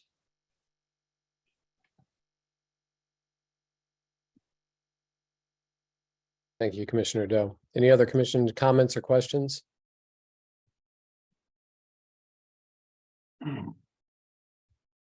Commissioner Barnes. Yeah, I'm not quite sure how to say this. I'm not going to offer a continuance, but I'm curious. Sorry, I retract my statement. I have no comment. All right, I'll ask a couple of questions of staff. So, or actually I'll ask the first one of the applicant. If you were asked to redeploy the space that's on the roof for open space for public to the ground in some way, how difficult would that be for you, given where we are in the project to execute? It would be extremely difficult due to the high tension wires that are located at the site. That's a major, major issue because of the reason, and the parking. And getting the amount of parking that we feel is necessary. It would just it would have to be a complete redo, but I'm not sure it's possible, but I'll let Nitin answer that. Yeah, sure. I can further elaborate. I mean, as far as the parking that's, required through our studies as well as the city as well, being able to fit everything on this tight site makes sense for vertical integration. We have obviously if you look at our site plan, our building stretches out to all four sides of our limitations. So we're using every square inch that we can. And even then it's tight. So being able to accommodate something that's open to air, open to sun, open to daylight, that would classify, some sort of usable open space is going to be extremely difficult for us to achieve on this site. So I'd leave it at that. Yeah, I appreciate the honesty in that answer, and it was one that I was guessing. I can appreciate the redo on this. This is a concern I had, what is that, 3 years ago when you all came? So, and it also does raise the question if this is the appropriate use of the site.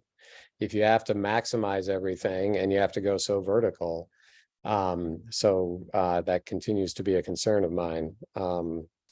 So I just don't, it's that part is troubling to me in that mix. And then I guess I have a question to staff, which is if we also wanted to say something about utilizing people working there who are in the community, what's in our purview on that? We can essentially ask as we've talked about here, as a condition of approval that there is a certain type of outreach in a certain order. Is there anything else that's available to us? My understanding from previous discussions is we can't say that a certain percentage of staff have to be from a certain part of the community. So what else is available to us given these questions have come in other projects before?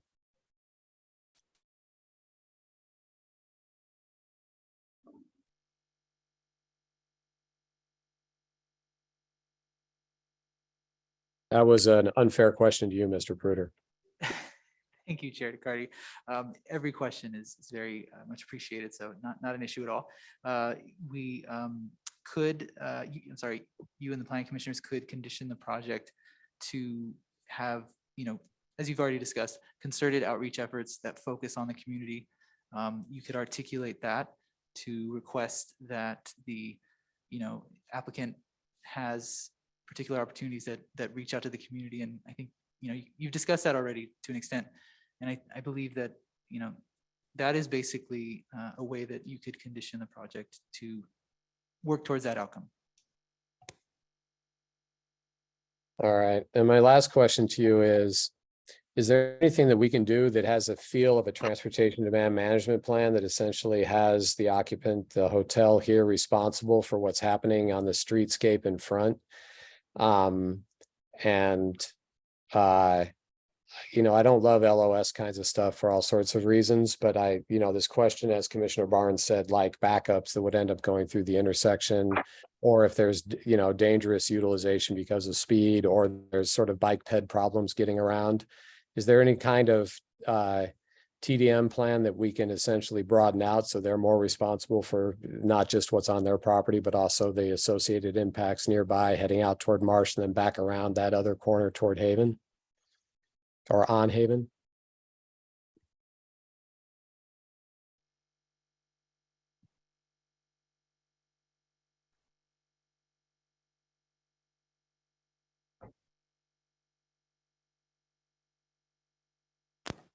My apologies. Thank you, Chair DeCarty, for that question as well.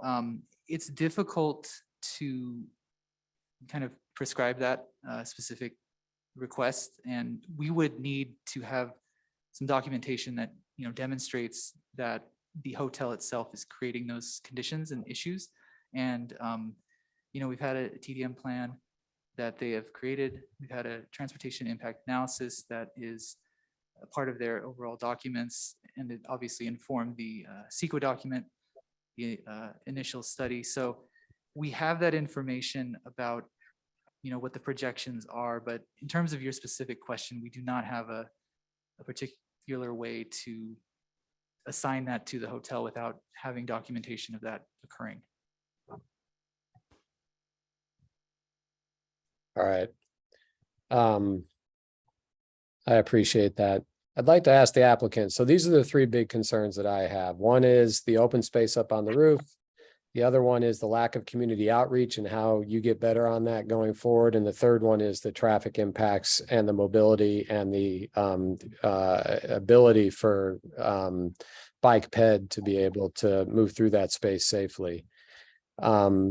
I won't speak for other commissioners. You've been listening to the tenor of the conversation here. So if those are three areas that are of concern, can you help me find a way to get comfortable with what the contingency should be?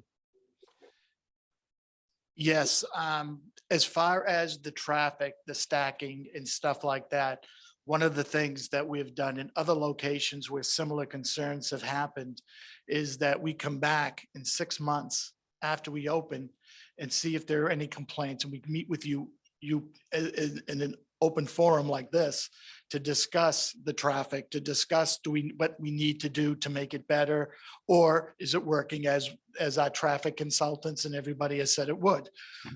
So as far as that concerned, we can actually set timeframes for us to come back here to discuss that with you and give you the comfort level that it is okay. As far as the community outreach, again, we will do everything in our power through suggestions from you. And again, I have no problems, even though I thought I heard that you can't proffer it, but we can proffer it as part of our conditions, that we will do all sorts of things such as signage on the construction site, as coming to these meetings to discuss, you know, what's going on for the local hiring. Put up notices throughout the community, be it newsletters, be it at the library, be it at, you know, the city hall. Again, open for ideas, more than happy to, because we want that too.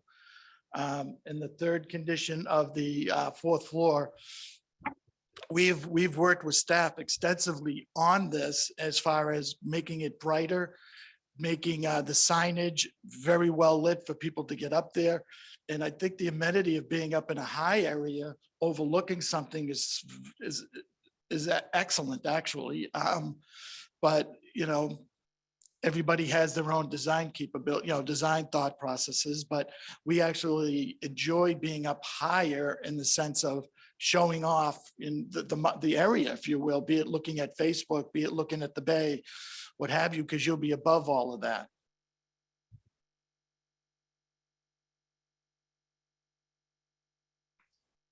Yeah, Vice Chair Harris, but thank you for your answers. I really appreciate it. Vice Chair Harris. Yeah, it seems that all of these things, almost all of them come out to outreach. Like, is the public going to be able, are they going to look at, are they going to come in and go to the fourth floor? Are they going to be happy or unhappy with the parking? And are they going to learn about the opportunities for employment?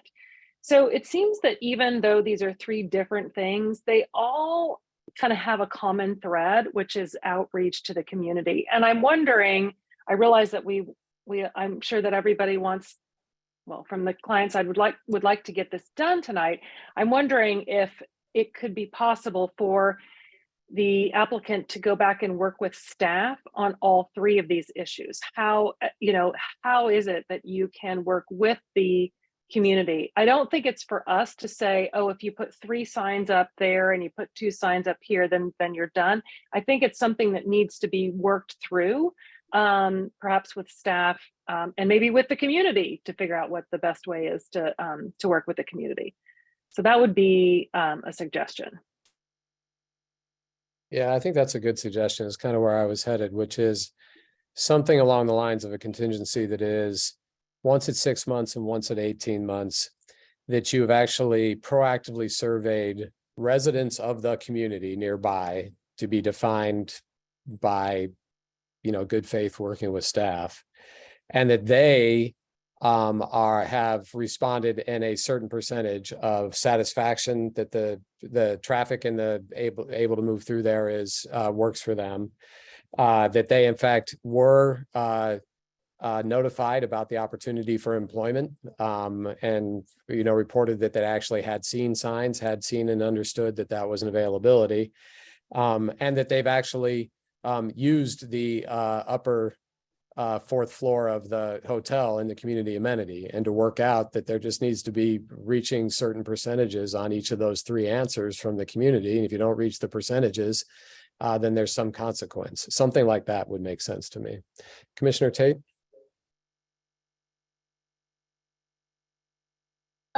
Chair DeCardi, I just want to kind of add a little onto what you just said, and that is the nearby community. We have to remember that the amenities are supposed to be for Bellhaven residents. So it's not really staff defines, I don't think, what nearby community translates to, because the whole idea behind this was community amenities for Bellhaven residents. And as far as the employment thing, Moxie can partner with different organizations in the community to make sure to get the word out. And we know that Job Train offers a culinary program, so some people can probably get picked up there. The only thing about that is that they also service East Palo Alto, so there's that line that we are looking for people from Bellhaven. So there is opportunity. It just comes down to, as has already been mentioned, echoed by everyone, really putting in the work for the outreach. But I did want to clarify what neighborhood area should be focused on for feedback. Thank you. I really appreciate that, Commissioner Tate. That was much better said than I did, and that completely agree on the neighborhood outreach. Other commissioners, questions, comments? Propose a resolution here, propose a motion.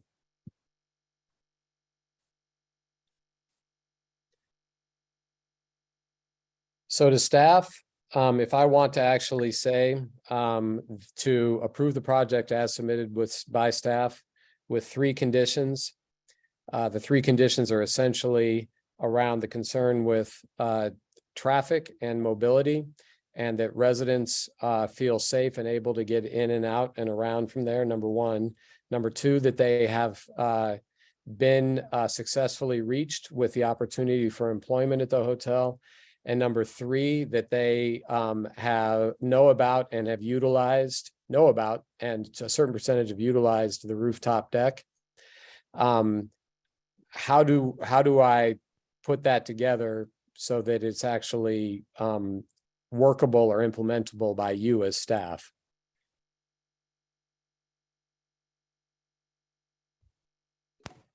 Yes, thank you, Chair DeCardi. What one option could be to have a check-in item for the applicant to return to the Planning Commission to follow up on these items. And that could be in a year perhaps, or some time period like that, just to see how things are going as an option.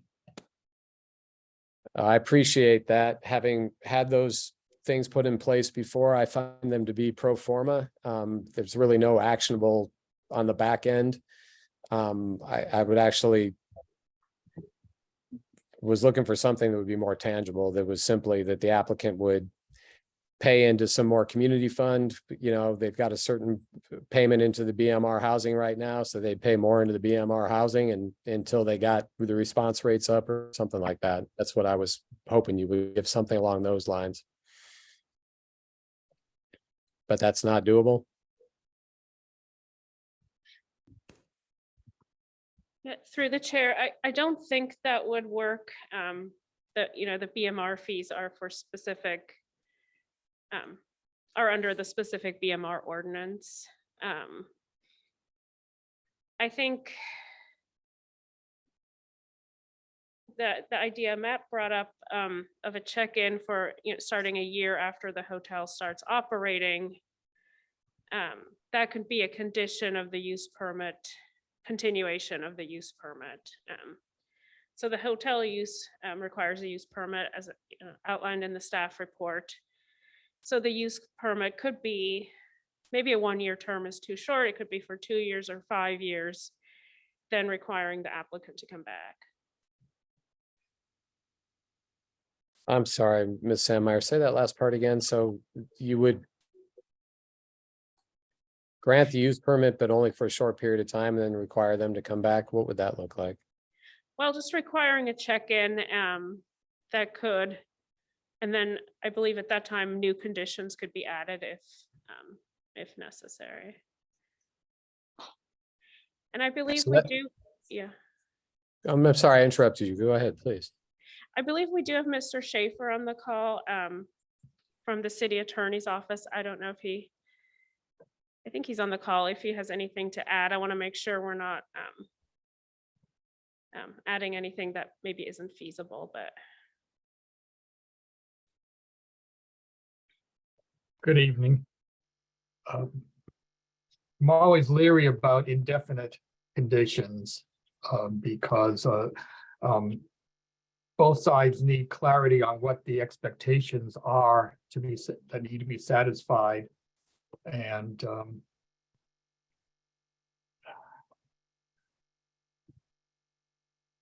I'm not sure if Mary Wagner is available on this call. She has more experience than I do in the framing conditions. But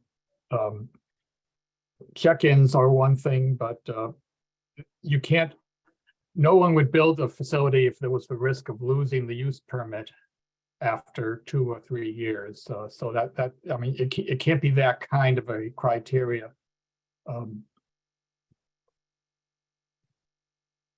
If there was a specific condition wording, then I could weigh in on that. Look, I appreciate that. I'm trying my best here to help the applicant get the project through. These are 3 reasons why I'm not in love with the project, and I'm perfectly happy to vote to deny for those 3 reasons. So, and I will leave it to other commissioners to carry the baton at the moment. And thank you for the clarification. I certainly understand that, Mr. Schaefer. Commissioner Tate. So is there a way to have check-ins be a check-in prior to opening? Just for an update on outreach. I don't know, I'm kind of grasping for straws here.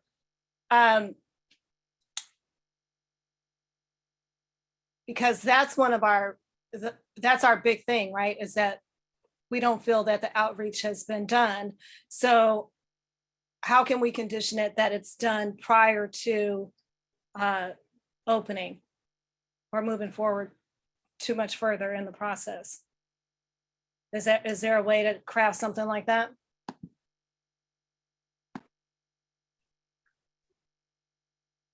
I could see through the chair. I could see a condition saying that prior to issuance of the certificate of occupancy, the applicant demonstrate the signage and communication and other outreach efforts that it has done. And that if the commission is not satisfied, then it may request other types of outreach activity.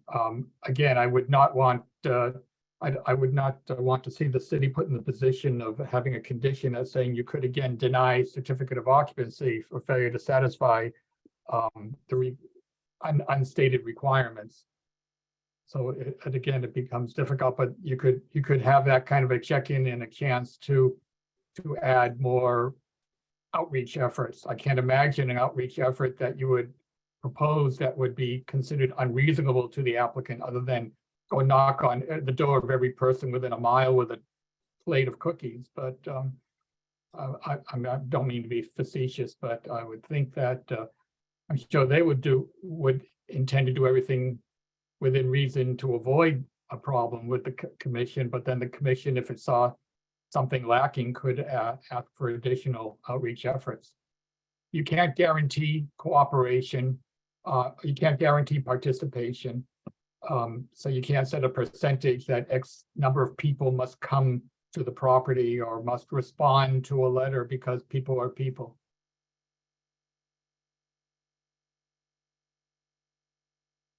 Anything further right now, Commissioner Tate? Actually, yes. So I do think that a wider net could be cast to get feedback from the community. And I understand that the event was at Hotel Nia, and there was, I think, might have been one resident who showed up, but that doesn't mean that we should stop there. Everyone understands that communities such as this, and then this one is transitioning also. So,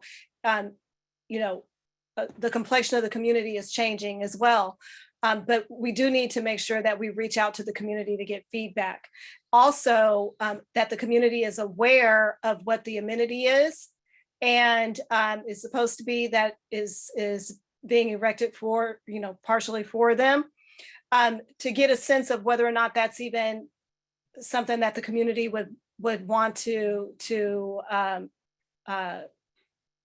patronize. Because do we know that is the case if there hasn't been substantial outreach? So I think there are ways to make this happen, where the outreach efforts are pumped up some more for not just the employment piece. And how to make that happen, or to craft whatever this is, I'm not sure. I'll pass that off to someone else. Thank you. If Commissioner I may Harris? do the chair. Oh, I'm sorry. Yeah, go ahead. I apologize. Thank you, Chair DeCardi. I just would like to make a clarifying point about the public open space item in question. This project is not bonus level development, and as such, it does not require any community amenity provision. This particular public open space requirement is per the zoning for the O zoning district. And so they're required to provide a minimum of 30% for open space as a whole, and of that half, or 15%, as publicly accessible open space. And so this particular proposal is speaking to that requirement and not a community amenities provision. But it is understood that it is a publicly accessible space they're trying to propose here. And obviously that has an expectation, but I want to be clear that this is not about community amenities and that requirement, which is usually a bonus level development requirement. Thank you. Thank you for clearing that up. Vice Chair Harris. Thank you. That was really helpful. I'm uncomfortable with us deciding from this body tonight what type of outreach should be required. It is not our role, I don't think, to come up with the ideas. It would be our role to approve them. So I feel uncomfortable that we're all kind of trying to come up with the ideas, because I don't think it's our responsibility to do that. So I'm concerned about approving something that without understanding what those requirements would be for outreach.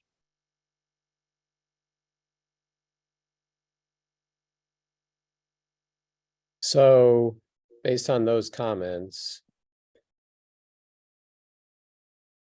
and what I think you said, Mr. Schaefer, and then what Mr. Pruder said about having a check-in, that potentially we could say that there is some date, 6 months before, 12 months before or after, that the applicant needs to come back and demonstrate successful community outreach.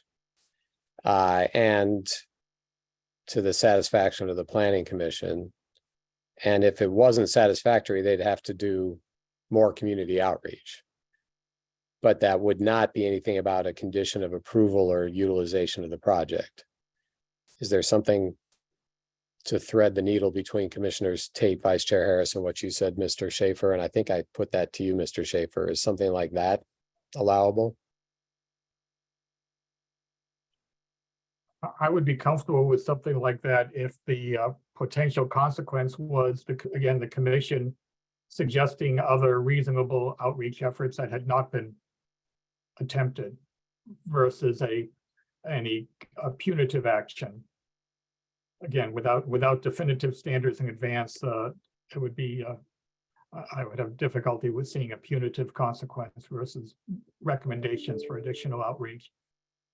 Yeah, I appreciate that. I think my point might not be, I mean, often it's not that you're doing different outreach, you're just doing the same outreach better. So, I mean, your point about a plate of cookies was flip, but in fact, that's how you do community outreach better, and to a certain degree, or the equivalent. So, okay, thank you. That was helpful in this mix. And also, if I may, just one moment, I was looking at the map of, I know there's been discussion of Bellhaven and its distance from the hotel as far as expecting people there to be interested in the open space at the hotel site is quite distant. And I don't know the community, but I would question how interested or concerned people in that area would be versus the people who are very close to the hotel site on the other side, the apartment complex and such, of actually having any expectation, regardless of all the outreach you might do, that they might actually either come to the site or even care what open space was at the hotel site versus Facebook and other locations a lot closer to the community. Thank you, Mr. Schaefer. Commissioner Tate? Oh, yes, I would like to say that people in Bellhaven enjoy being able to go someplace and have a cocktail or a meal or something just like everyone else. So I would imagine that people would be interested in a new space and checking it out. Whether or not it would be something that folks would walk to, probably not. So that shuttle that was mentioned earlier would be something that would be ideal. Although I'm sure it wouldn't run into the evening. So I'm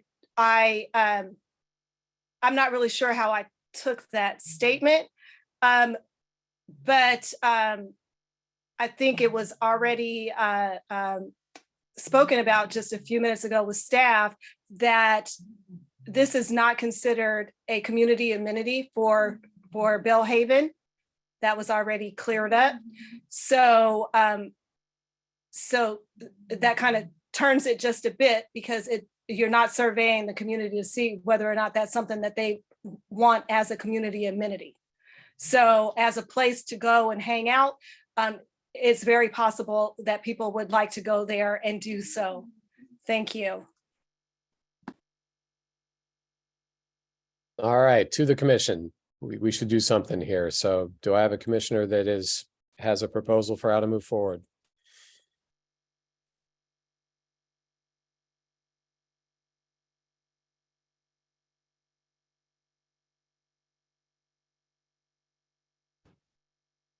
All right, I will propose that we for this, essentially this second resolution, that we the motion is to approve as presented by staff. And I will leave it there for a second, or anybody that would like to add something on to that.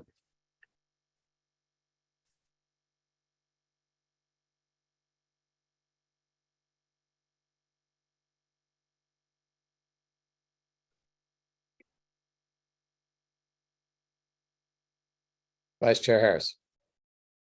I think I would be willing to be interested in seconding, but only if we do have a resolution.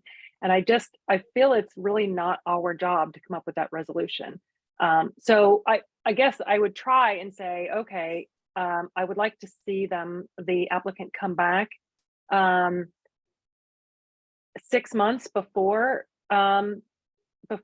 opening, because at that time they should have done some outreach to the community to work on hiring. So if they wanted to come back 6 months prior, maybe I could see my way to supporting this resolution.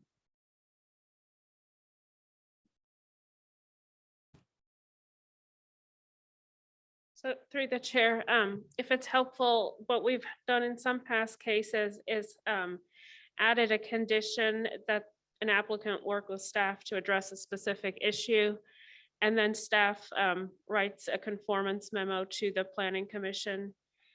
And similar to the substantial conformance memos, if the commissioners don't have concerns, then it doesn't need to come back to the commission. But if a commissioner has concerns, they could ask for the memo to be placed on the next agenda item. Okay, I would feel comfortable with that. Okay, thank you, Vice Chair Harris. Commissioner Schindler? I appreciate the points about not wanting there to be a contingency to use or dependent upon coming back and giving a certain answer to the questions about open space or community outreach. But I think there could be a request for recurring return to this venue to check in on community outreach and whether or not it's met the asks that this group has made, at least a couple of them, about employment outreach, about awareness and use of the open space. And so whether that's sort of 6 months from now or 6 months before opening, I'd like to see that be a recurring visit back to this venue, perhaps, if this commission says, regardless of whatever technique you've used, we feel like the level of community outreach has hit a positive threshold, the request to come back goes away. If not, there's a recurring request to come back 6 months after that on a recurring basis. So that would be a potential condition to the approval. Thank you, Commissioner Schindler. Other thoughts?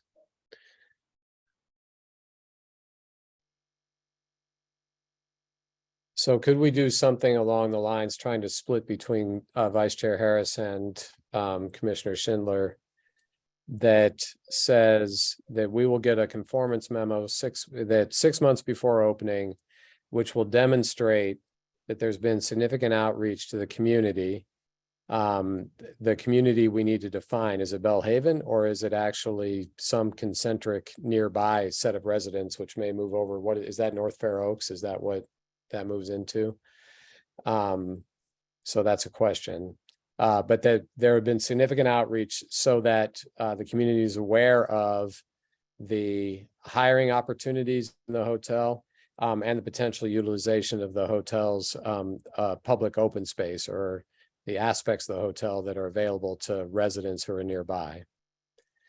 I'm not sure, for me, since I made the motion and I would then entertain a contingency, I don't think I want to do recurrence forever. Having seen some of these things come back year after year on some other projects, like I said before, I find that they lose their benefit. They become pro forma for everybody.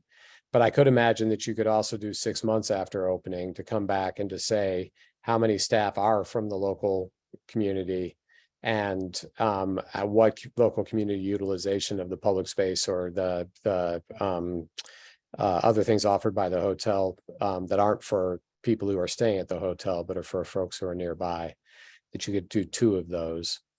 So something like that might work. That would be a thought.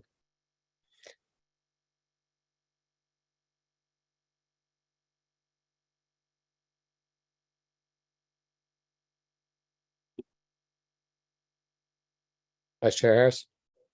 So Chair DeCarty, are you making that part of your motion? I think I would like to make sure that there were the 3 things. So if we do 6 months before, we can kind of check in on how we're doing on hiring.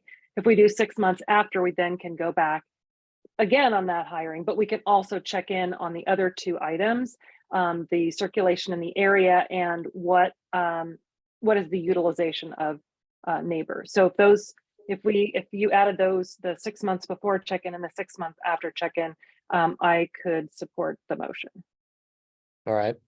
Yeah, that's something like that for me works. we're gonna have to go to staff to see if they understand it. I'm gonna ask the applicant if they're okay with, or what their comment on that is. Commissioner Tate? Okay, so are we doing as Mr. Schaefer had suggested earlier, where we're having them come back before the occupancy? Like, what's the timing of this? Yeah, 6 months before they open, essentially, 6 months before I mean, whatever the definition is, but 6 months before opening, before you start having guests stay at the hotel. Right, but I think it's a language thing, so that's why I'm bringing it up. Well, that's fine. Yeah, but I mean, that's, if there needs to be clarified, thank you. I'll defer to staff on that, about how to define 6 months before what. That's the clarification you're asking, Commissioner Tate. Yeah, okay. So I'll go to staff on this. So you get the general intent we're potentially a couple of us are trying to go to with. What do you need for clarity, including what 6 months before and 6 months after is referring to? Thank you, Chair DeCardi. And thank you for the questions, Commissioners. I think to start with, we believe that the use of the term temporary certificate of occupancy could be a potential time milestone to reference. So it could be worded in a way to include 6 months prior to temporary certificate of occupancy. That's one possible option. And that would be tied to the occupancy starting. And then subsequently, that could also be a consideration for the 6 months after. So 6 months before that point, 6 months after that point. And I wanted to also ask through the chair if these two periods in time have the same expectation with our follow-up with the Planning Commission. If we are to provide a memo, as my colleague, Ms. Sandmeyer, had indicated, on both the first time period and the second, just to make sure that that's clear as well. That would be my intent both times, yeah. So to you, Mr. Pruder, when we say we want to check in, so do you need a definition? Is it Bellhaven residents, or is it residents as you draw a concentric circle to the point that you're going down Haven Avenue, which is whatever, to the north? Do you need definition on that or not? Yes, we would prefer that, please. Thank you. I would prefer both Bellhaven residents and residents, given the point that this is not community amenity for bonus level development. This is simply straightforward open space that is a building that is in people's backyards, and the concern that they've actually been considered in this. So for me, I'm perfectly absolutely supportive of surveying Bellhaven residents, but also want to make sure the residents that are the other direction, between the highway and the bay, going up towards whatever that is, Woodside Road, were included. So if that's a good enough definition, that's what would work for me. That we'd have a memo both 6 months before and 6 months after, and that memo would be designed to satisfactorily demonstrate outreach to residents in those areas around the hiring opportunities, around the utilization and potential utilization of the hotel, and to elicit any concerns they have about traffic and congestion, with a promise that the hotel will do their best to help make it better. And that would happen 6 months before, 6 months after, same survey, and we could actually get data from the hotel about utilization, certainly about hiring. And I presume they could find a way to survey people who are going upstairs in some way to see, or to demonstrate that it's actually been utilized by some residents nearby. To the staff, would that give you enough clarity to be able to take this as the single condition of approval of otherwise a project as recommended in the staff report? Let's see, I have a couple of questions. One is that, just a clarification, the memo is informational. It would not hold up TCO. And then The second is, so the survey would be a little different. It was my understanding. The first one is more about people finding out about the employment and maybe finding out that there's public open space they could utilize. And then the second one has to do with whether people have actually utilized the open space, the rooftop, et cetera. And also whether there's been traffic circulation concerns. From my standpoint, you would ask the first survey questions both times. You would have the additional ones on the second one because you would have actually people would, as you just pointed out, you'd be able to know whether people were working there or not. But loosely, what you were saying, Ms. Sandmeyer, would work for me. Mr. Schaefer, you have your hand raised. Yes, regarding the report 6 months before opening, I don't know what the advanced hiring schedule is for a hotel.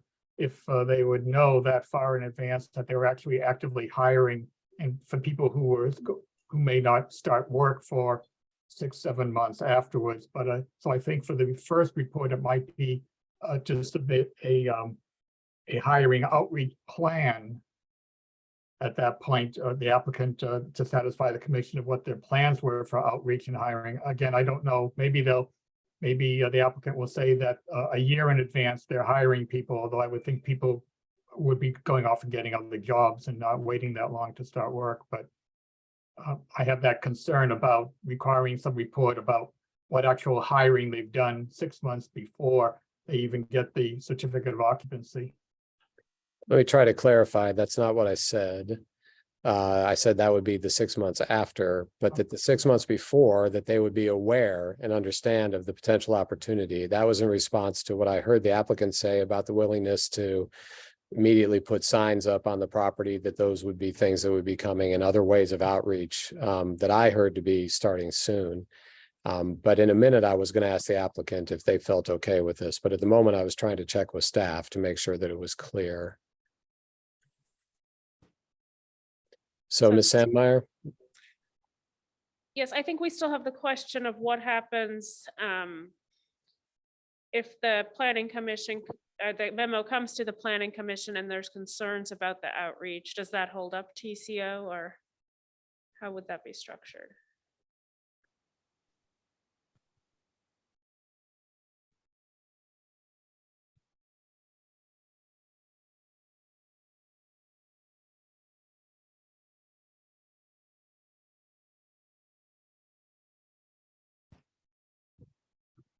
Well, I don't like anything that doesn't have any teeth, because then it just becomes pro forma.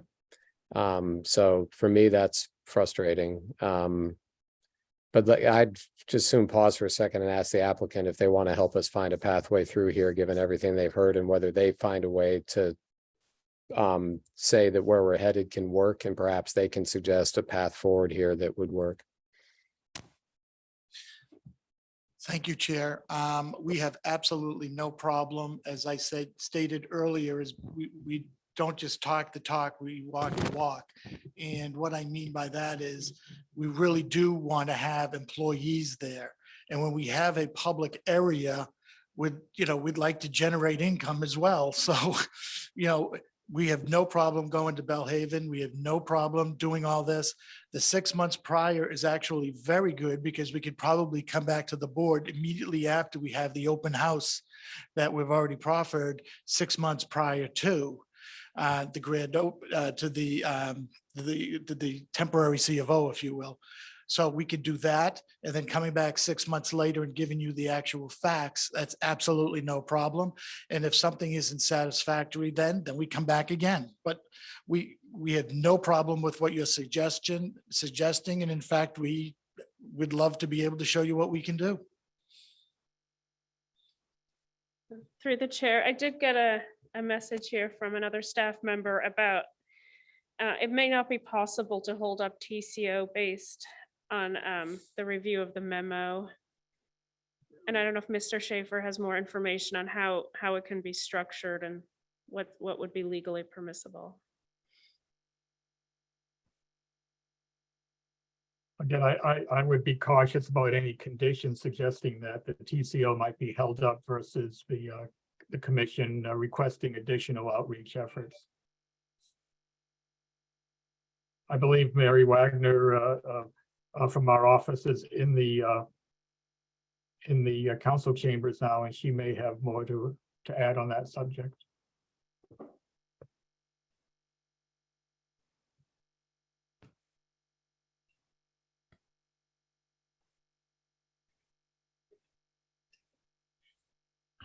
Mr. Chair, members of the commission, I'm Mary Wagner. I'm with Burke Williams, the city attorney's office. And thank you, Mr. Schaefer. So apologies for not jumping in earlier. I didn't really have access to a microphone, but I agree with Mr. Schaefer that it would be difficult to condition, withholding the C of O because of the outreach plan. But I think that you could do, as you had suggested, Mr. Chair, have the applicant submit an outreach plan 6 months in advance of their opening that identifies all the outreach that they're doing. If the commission wants them to do more outreach, you would tell them to do that outreach and then have that other check-in 6 months after. I think that plan makes the most sense. All right. So I am happy with that as the condition that goes with my motion to approve as submitted by staff. Vice Chair Harris, you were the one that began asking the question. Is that amenable to you as a second, or do you have concerns or not want a second? Over to you. That works for me. I can second. All right, we have a first, which is as presented by staff with the condition that was just outlined by the city attorney's office.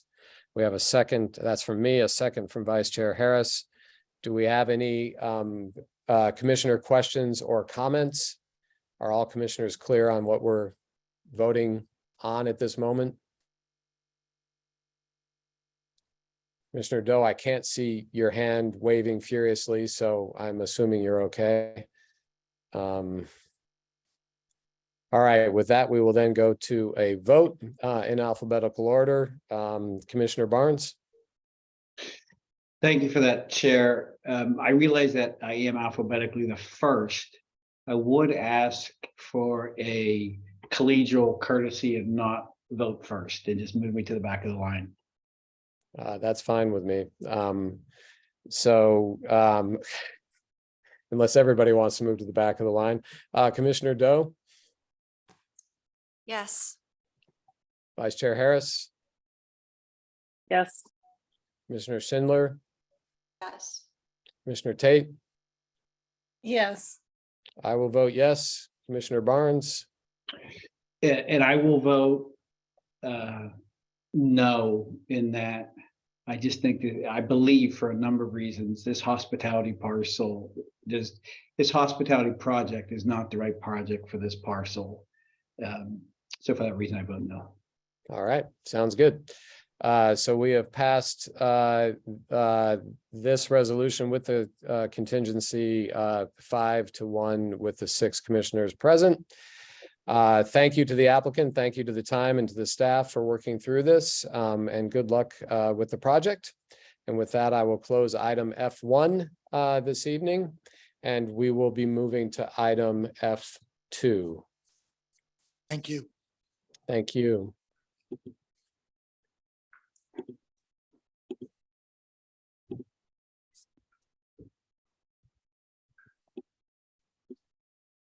All right, item F2. Apologies while I get back to the agenda.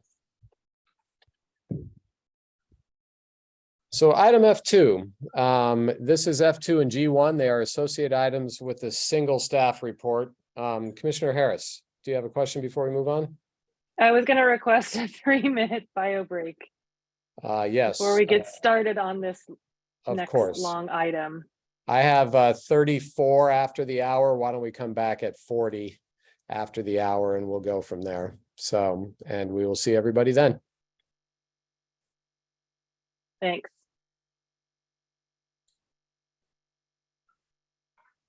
Gavel.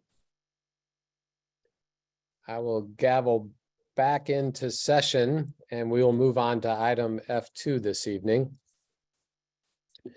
F2 and G1 are associated items. They have a single staff report, but right now we are on item F2, which I will now read as in the agenda. This is a public hearing to receive comments on the draft SEIR for the City of Menlo Park sixth cycle housing element update, the safety element update, and a new environmental justice element for the city's general plan and associated Chair. general plan. My apologies for interrupting. I just want to make sure that we do have a quorum. Now we do. Thank you. Should I begin again? Thank you. Yes, I do see a quorum present. Okay, sorry about that.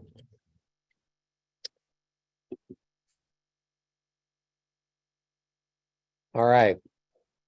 This is item F2 on our agenda this evening. F2 and G1 are associate items with a single staff report. This is item F2, which is a public hearing to receive comments on the draft SEIR for the City of Menlo Park sixth cycle housing element update, safety element update, and a new environmental justice element for the city's general plan and associated general plan, zoning ordinance, and El Camino Real downtown specific plan amendments collectively referred to herein as the project.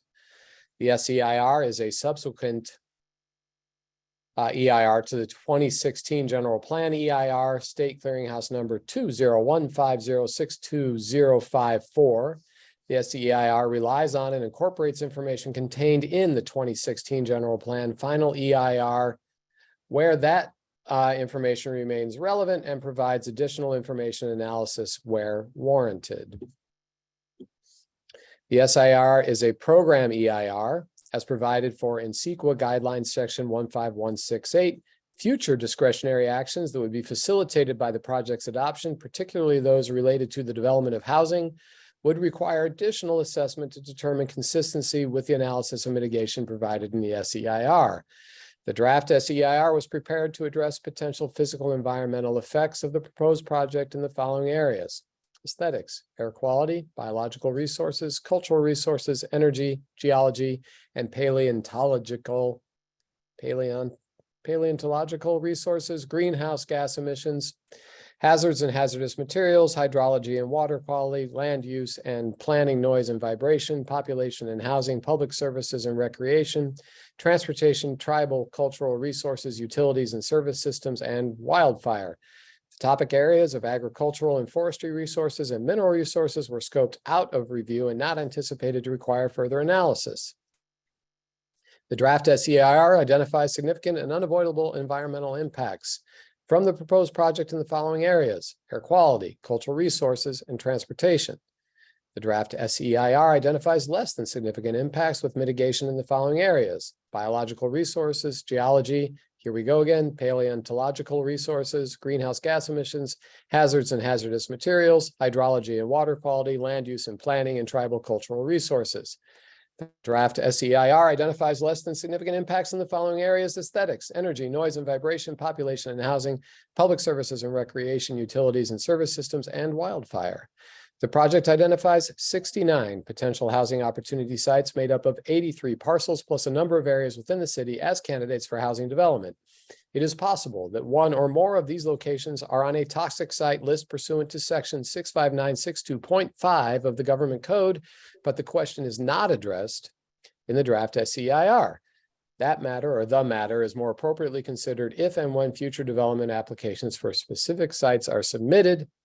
Written comments on the draft SEIR should be submitted through the web form located at menlopark.gov/housing element DEIR comments no later than 5 p.m. on December 19th, 2022. And with that, I will turn it over to staff with a question, if that's the right web address, DEIR as opposed to SEIR. But I will leave that to staff to correct with the introduction of this element. Good evening, Mr. Smith. You are our guide this evening. Take us away. Good evening. Thanks, Chair DeCarty, and thank you, commissioners. That is the correct address for submitting comments, so please utilize that. We look forward to receiving more comments on the document. So I will start in with a brief, well, may not be a brief presentation, but we'll get you through it. We are discussing the housing element update, as you just mentioned. So I'll give you a quick overview. Just to set the background for anyone listening who may not be familiar with the project, the city's general plan was last updated in 2016, and it serves as the blueprint for how the city will grow and addresses our changing needs for development. And we began this project in the spring of 2021. And as I mentioned, it's called the Housing Element Update, to update not only the general plan housing element for the planning period from 2023 to 2031, but also updating our general plan safety element and a new environmental justice element, which we have not had in our general plan in the past. So collectively, those three elements we have under the umbrella of the Housing Element Update project. And the city is required to adopt the housing element by the end of January 2023. So I won't go too much into depth in this chart, but just to show you the units that we are planning for in the housing element update, and that helps explain some of what went into the study in the EIR. We are looking at a total need of 2,946 units. We have added in a 30% buffer, which is a recommendation of the state to make sure that we've appropriately planned for housing opportunities. And if by chance a site that we think may develop falls off the list or develops at a lesser density than we had hoped, then we still have opportunities throughout the city to provide our necessary housing requirements.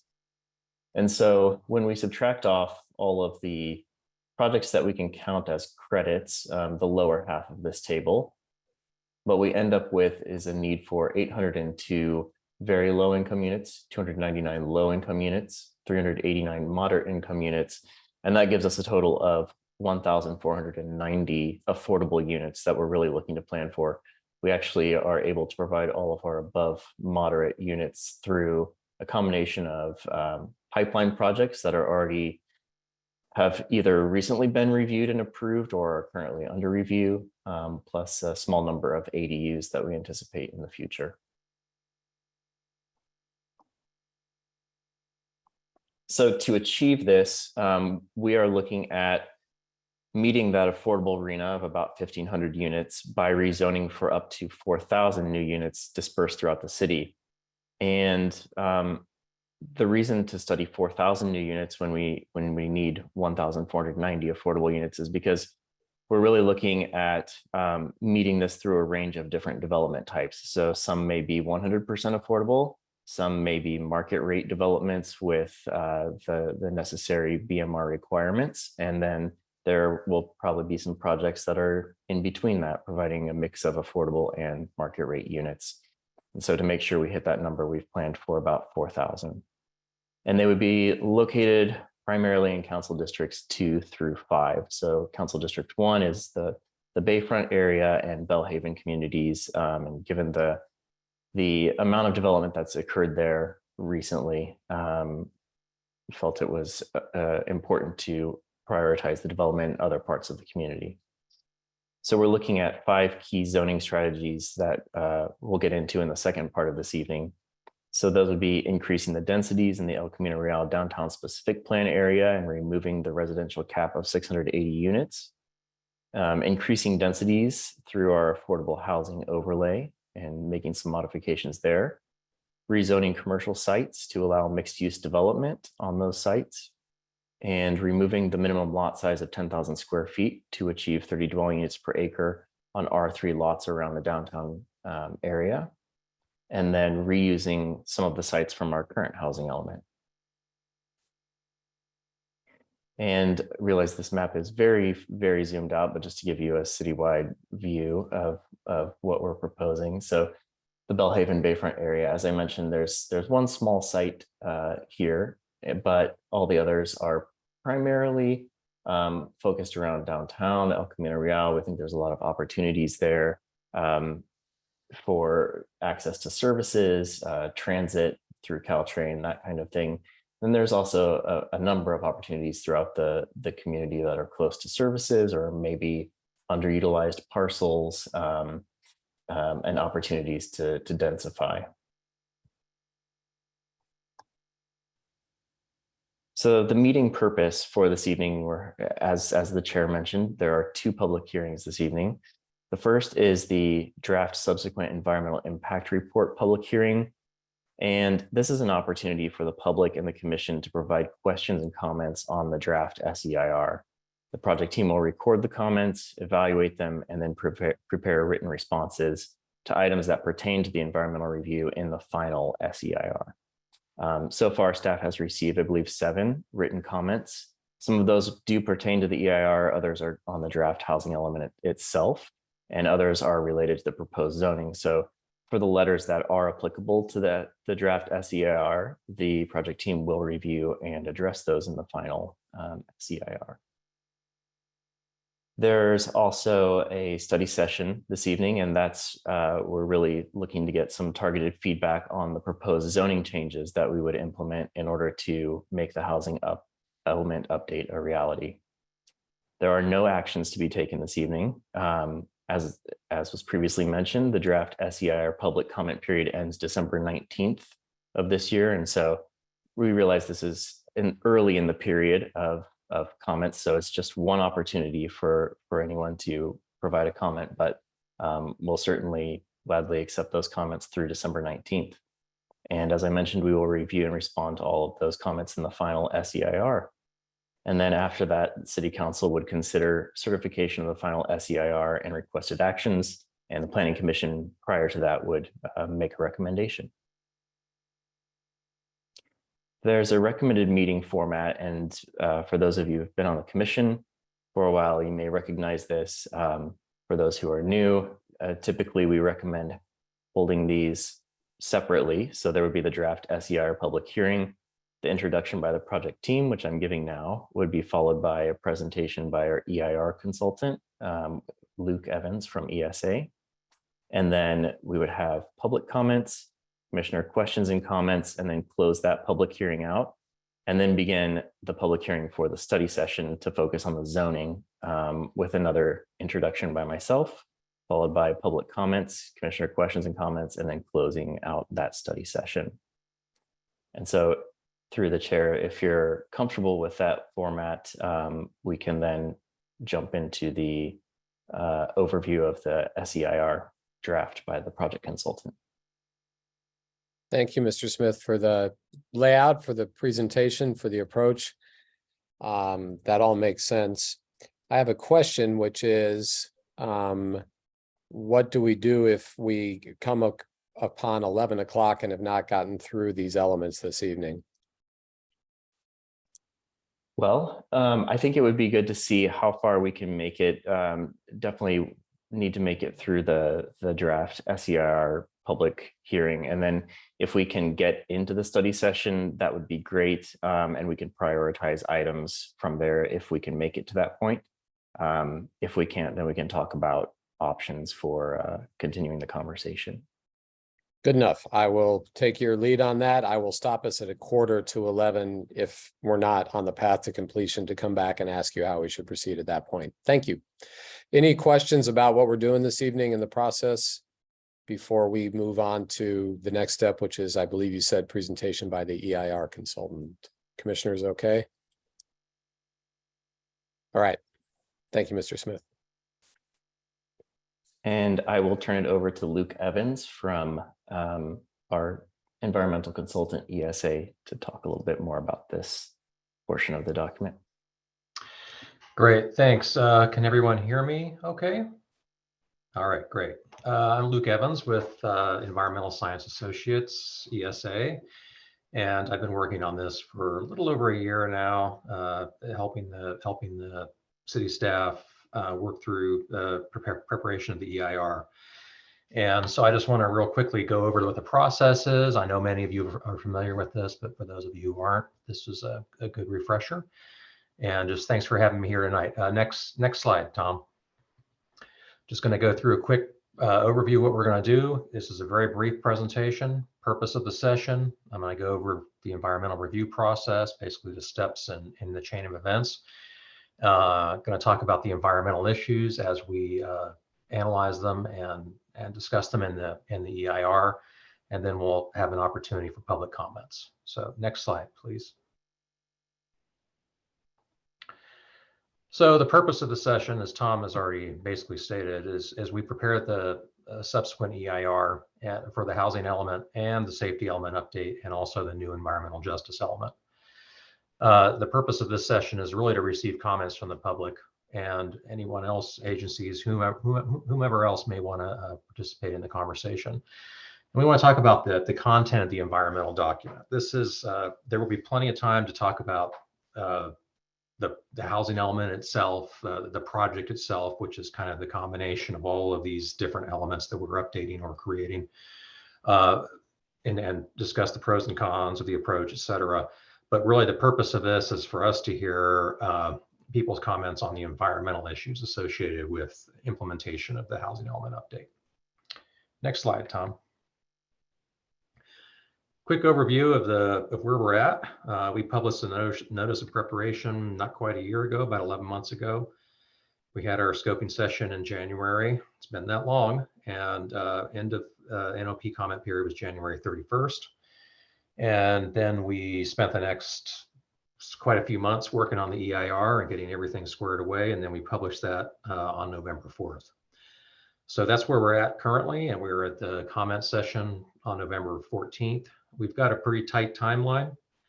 The end of the draft comment period, or the EIR comment period, is December 19th, and about second, third week of December. And then we're going to have a pretty quick turnaround to publish the response to comments, any comments that we got, and prepare the final SEIR, and then the final EIR certification hearing. As you may or may not know, the deadline from HCD for adoption of the housing element is January 31st of next year. So not too far from now, about 2.5 months. So we've got a lot to do. So I'm really hoping that we can get some good comments tonight. People can weigh in on where we may have missed the mark, hit the mark on the EIR. That's what we're really hoping for. Next slide, Tom.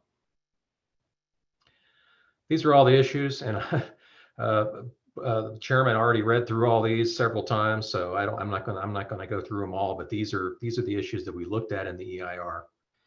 And on the next slide, I will talk about what we actually found out. We found less than significant effects or less than significant impacts that could be mitigated for pretty much all of the issues except for these 4 right here. And these are, I would say that these are very conservative findings, and I'll get into that in a second.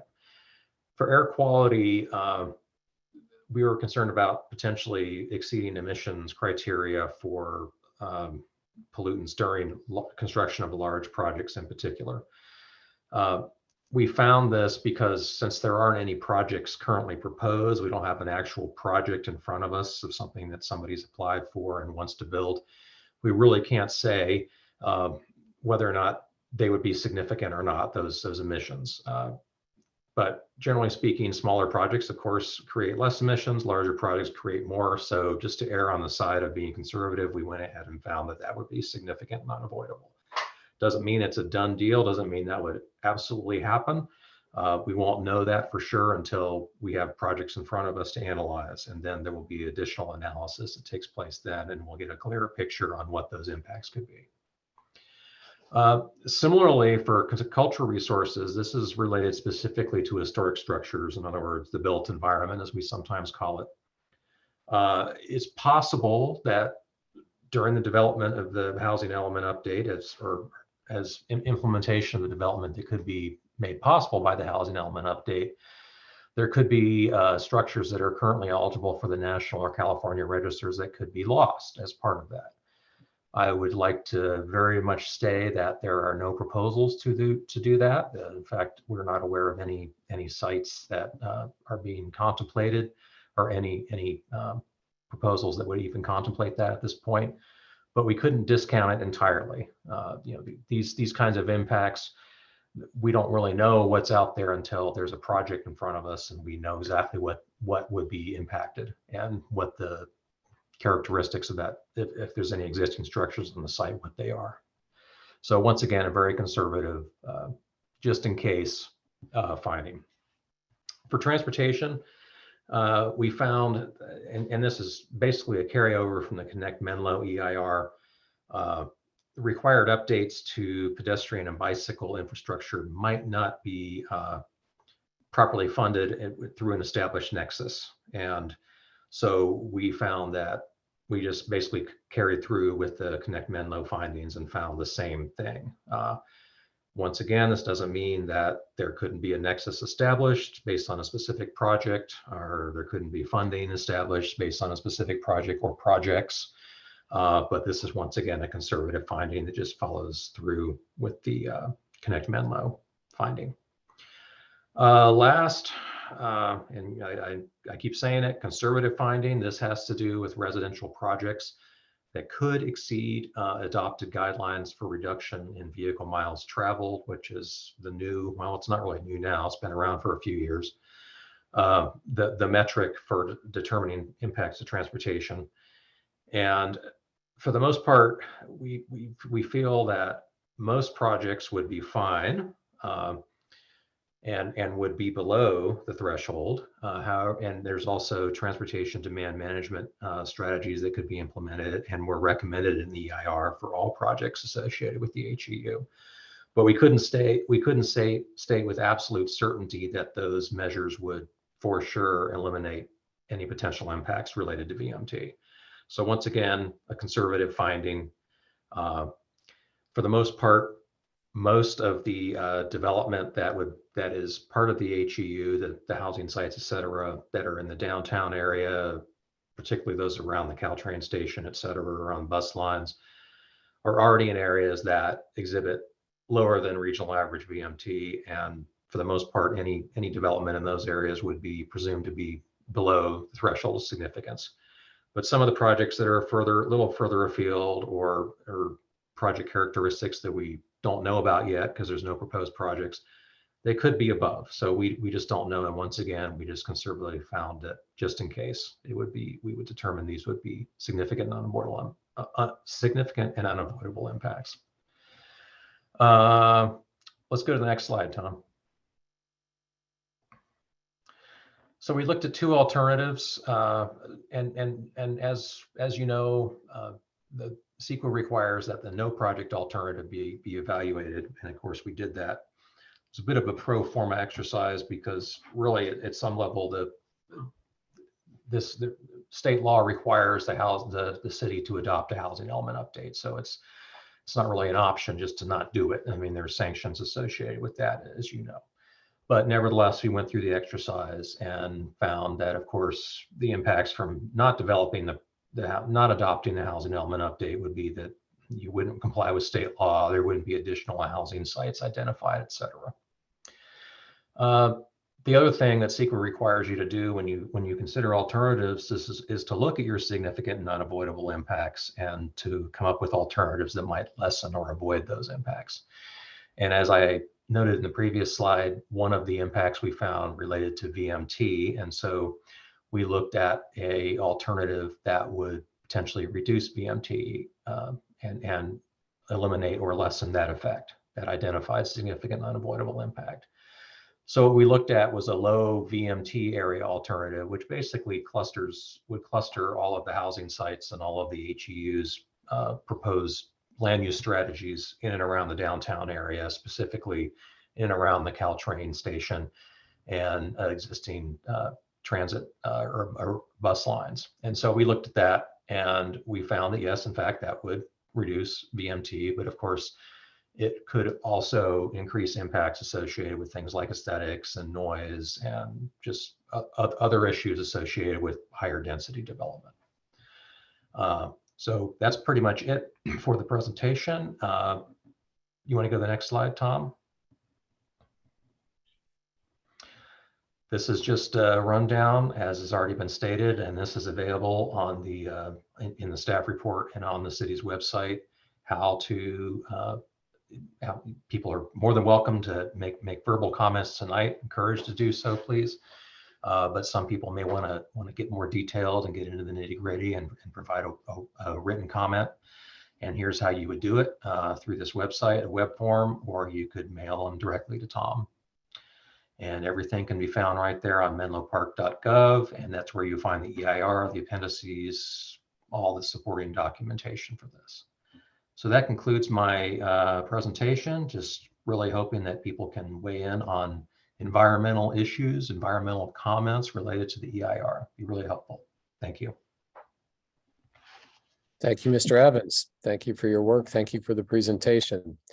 So before we move to public comment, the public comment is on this item, which is F2, which is around the SEIR. Are there any commissioner clarifying questions for either staff or for Mr. Evans about where we are?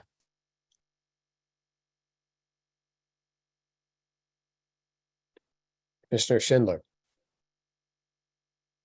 Thank you, Chair. I think my question is primarily process oriented, so this is the appropriate time.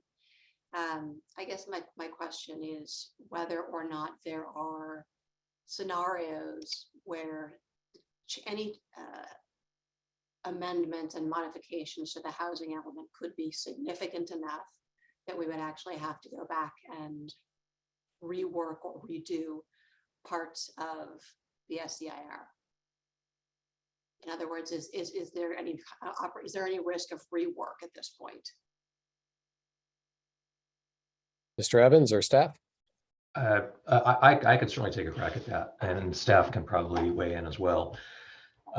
When we put together the proposal and essentially wrote the project description for the EIR, we really tried to cast a wide net. And I hesitate to use the word worst case scenario, but we really, we looked at a large, not just the RHNA requirement, but also the buffer, 30% buffer. And then we added some more on top of that, the 4,000 units that Tom talked about earlier.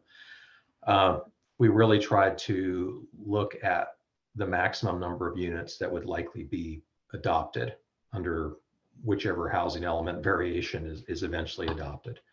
So I think for the most part, we're pretty well covered. We took a very conservative approach to the EIR and tried to look at a pretty high level of development.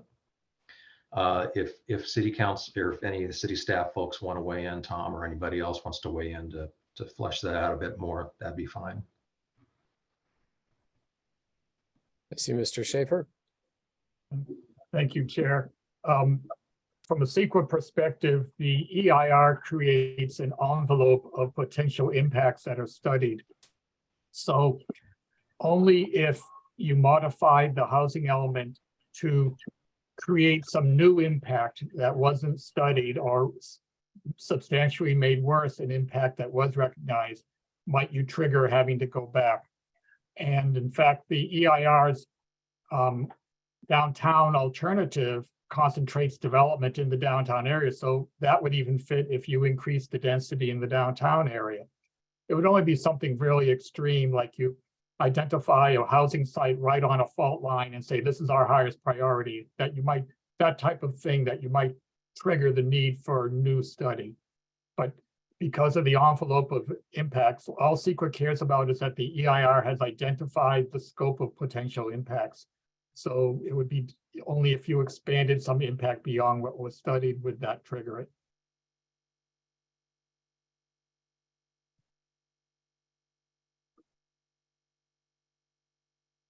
Other clarifying questions for either Mr. Evans or staff before we move to public comment? I have a Commissioner question. Real quick, I'm sorry, Commissioner Schindler, was there any follow-up or did that work? Okay, I'm sorry. Yes, Commissioner Tate. Okay, so I just want to clarify.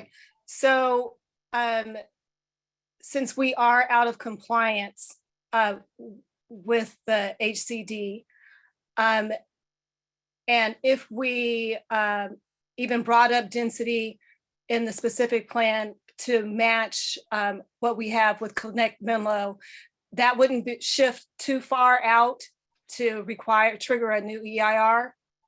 Because I think what I read was proposed was way less than Connect Menlo.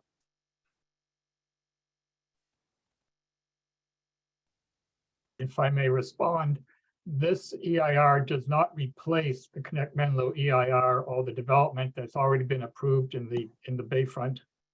That's not my question. So my question is, if the density for downtown were to be changed to match what is in Connect Menlo, which I think is 100 something. And if I'm not mistaken, what I read in the staff report and the element here, the housing element, I think the maximum was at like 60, right? It would go up to 80 dwelling units per acre in the station area. But I think if we were to concentrate more development around downtown, that is going in the direction of the alternative that was studied, the low VMT area, which looked at more concentration around downtown. Okay, so so something drastic like bringing the density up much higher would not trigger a new EIR. That's what we're saying. It should not. Okay. Because of the low VMT alternative that identifies a scenario like that. And so you could say that the EIR has studied that option. Okay, great. Thank you. All right, thank you, Commissioner Tate. Other clarifying questions before we open public comment? And then we'll have an opportunity to come back to the dais to continue. All right, with that, Mr. Turner, I believe I'm turning back to you to open public comment. And again, this item is in two parts. This is item F2, which is around the SEIR. When we're done with this, we'll go to item G1, which will be around the specific aspects of zoning associated with the housing element. So as you think about public comments, there'll be two opportunities. This one would be around the SEIR. Mr. Turner? Yes, thank you, Chair DeCarty. So under public comment, each speaker may address the Planning Commission once for a limit of 3 minutes. If you are not required to provide your name or city of residence, but it is helpful. If you are participating via Zoom, please click the raise hand button at the bottom of your screen. If you're calling in to tonight's meeting, please click *9 on your phone. If you have multiple speakers on the same account, please let us know at the beginning of your comment, and we will make sure each speaker has an opportunity to speak for 3 minutes. If you are participating in person tonight, please fill out a comment card and bring it to me, and we'll make sure you have an opportunity to give public comment. And with that, we do have a public comment via Zoom. So we will start with Naomi Goodman. You should be able to mute yourself now. Sorry, now. Can you hear me? Hello, can you hear me? Yes. Yes, we can. Okay, great. Thank you. Good evening, commissioners and staff. My name's Naomi Goodman. I'm a resident of Menlo Park. I'm speaking on behalf of the Sequoia Audubon Society, which works to preserve San Mateo County's natural environment with an emphasis on birds and their habitats. Our comments relate to the cumulative impact of densification on Menlo Park's natural environment. The draft SEIR concludes that there will be no significant biological impacts after mitigation of impacts bio 1 through 7, but we are concerned that too many individual biological assessments will fall below the threshold for mitigation, leading to environmental degradation in aggregate. Several examples I would like to produce. Bird safe design. New buildings are required to follow bird safe design standards, but in practice, this requirement is too often waived because the site is not located near sensitive habitats or because limited bird deaths are considered acceptable. Please evaluate in the final SEIR the cumulative effects on bird populations of the final build-out from this HEU, as well as other large residential and commercial projects that are in the pipeline. Secondly, lighting. Artificial light at night is linked to changes in plant and animal behavior and survival. In birds, it disrupts foraging, migration, reproduction, and more. In humans, it has been linked to cancer, sleep disorders, and mental health problems. Please evaluate in the final SEIR the benefits of measures to reduce nighttime lighting, such as the use of time dimmers and low-temperature shielded street lamps. Thirdly, trees. The HEU relies on the Heritage Tree Ordinance to protect the canopy, but removals to accommodate development are allowed more often than not. Additionally, smaller trees contribute wildlife habitat, shade, improved air quality, and CO2 removal. We recommend that the final SEIR include a requirement to replace all trees removed on a 1-to-1 basis with a preference for drought-resistant native species. What we would like to see is for the city to adopt a plan to monitor tree coverage and night lighting across Menlo Park on an annual basis so that negative trends can be forestalled. There are satellite data available from NOAA and other sources that could provide this information. Thank you for considering these comments. Thank you, Ms. Goodman.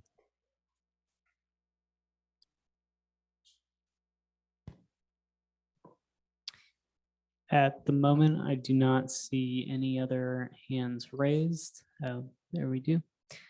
Okay, so our next speaker will be Pam Jones. And Pam, you should be allowed to unmute yourself now.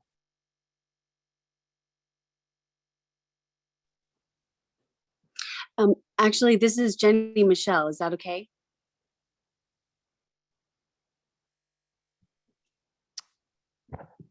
Yeah, sorry. Jenny, you can Oh, go okay. I was going to say Pam can go first. We'll do Pam next. Sorry about that. Next. Okay. So it's Jenny Michelle again from the Coleman Place block. I live at 565 Willow Road. I'm recovering homeless. I'm by trade a commercial property manager.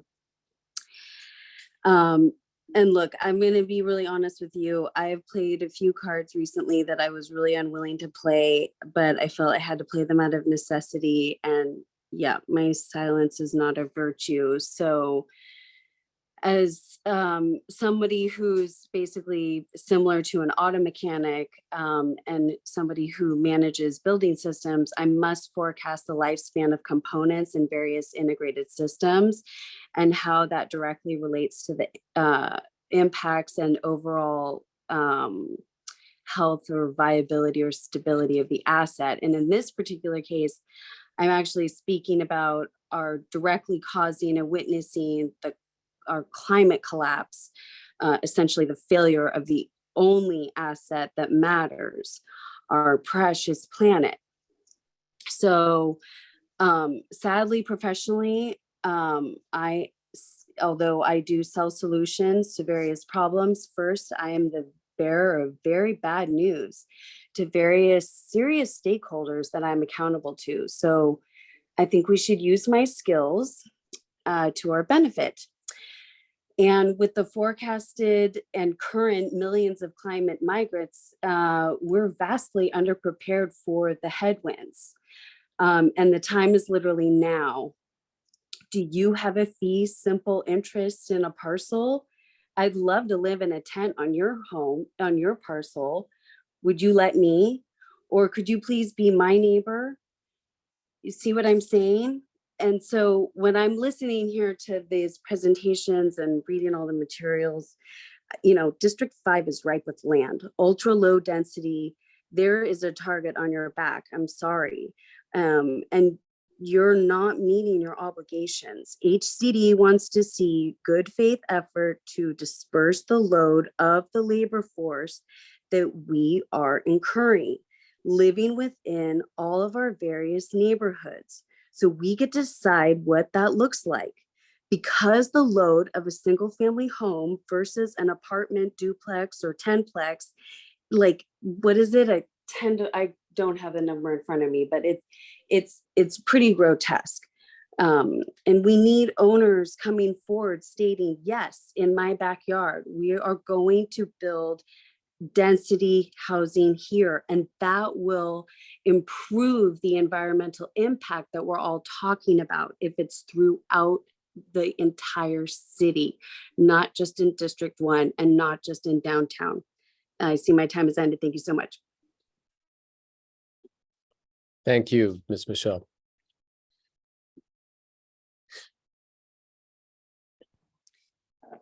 Okay, next up will be Pam Jones.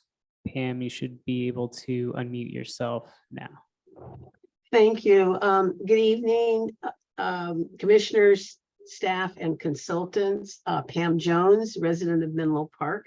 And I have several unrelated comments, so bear with me. Hopefully I can string it together to make sense. When the part in F2 was read that the SCIR relies on and incorporates information contained in the 2016 General Plan Final EIR, where that information remains relevant and provides additional information and analysis where warranted. In regards to Connect Menlo, that process was started in 2014. By 2016, it was passed. And it is outdated. But in addition to being outdated, there was a hurry up with the process because at that time, the city knew that SB 1000 was coming down the line and went into effect on January 1st of 2017. So that's 33 days between the approval and when the legislation went into effect, which now requires us to do the new environmental justice element. So I'm looking for the environmental justice element, but in looking at that statement, it essentially negates anything that came after 2016, because that assumes that the general plan is the final statement. What it concerns me deeply is that there's nowhere mentioned in relationship to the letter from HDC that this alone, leaving out the environmental justice element, because well, maybe you've talked about it a lot, but I don't know who's seen it, but I haven't been one, and I'm pretty good about researching stuff. But that leaving that out as a document in which we can compare with, like you apparently did for your report, it brings into question what is said in item A, housing needs, resources, and constraints, where the city is asked to assess, to acknowledge, to analyze, and include data that addresses the historic segregation in the city of Menlo Park. And all 6 of the items, of 6 or 4 of the items there, brings that up specifically. So I have concern that this document, this process, is not even addressing what we know we're going to have to address in our response to the HDC. The other piece is, what was I going to say here? Okay, since you're, all right, I'm going to leave it at that. And I'll be sending, I can speak on the next one. Anyway, thank you all very much. And thank the staff for all of this work that you have managed to put together between this and Willow Village in such a short time. Thank you, Ms. Jones. At the moment, I do not see any other hands raised, but as a reminder, if you would like to give public comment on this item, please click the raise hand button at the bottom of your Zoom screen.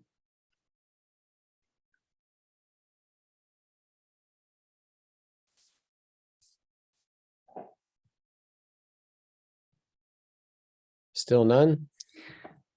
Still no hands raised and no in-person public commenters. All right, we'll go ahead and close public comment on item F2 this evening and bring it back to the virtual dais for commissioners. As a reminder, we are not voting on anything this evening. So there are clarifying questions for staff, for Mr. Evans, and there's also your feedback to Mr. Evans about any aspect of the draft SEIR for their consideration. Who would like to begin?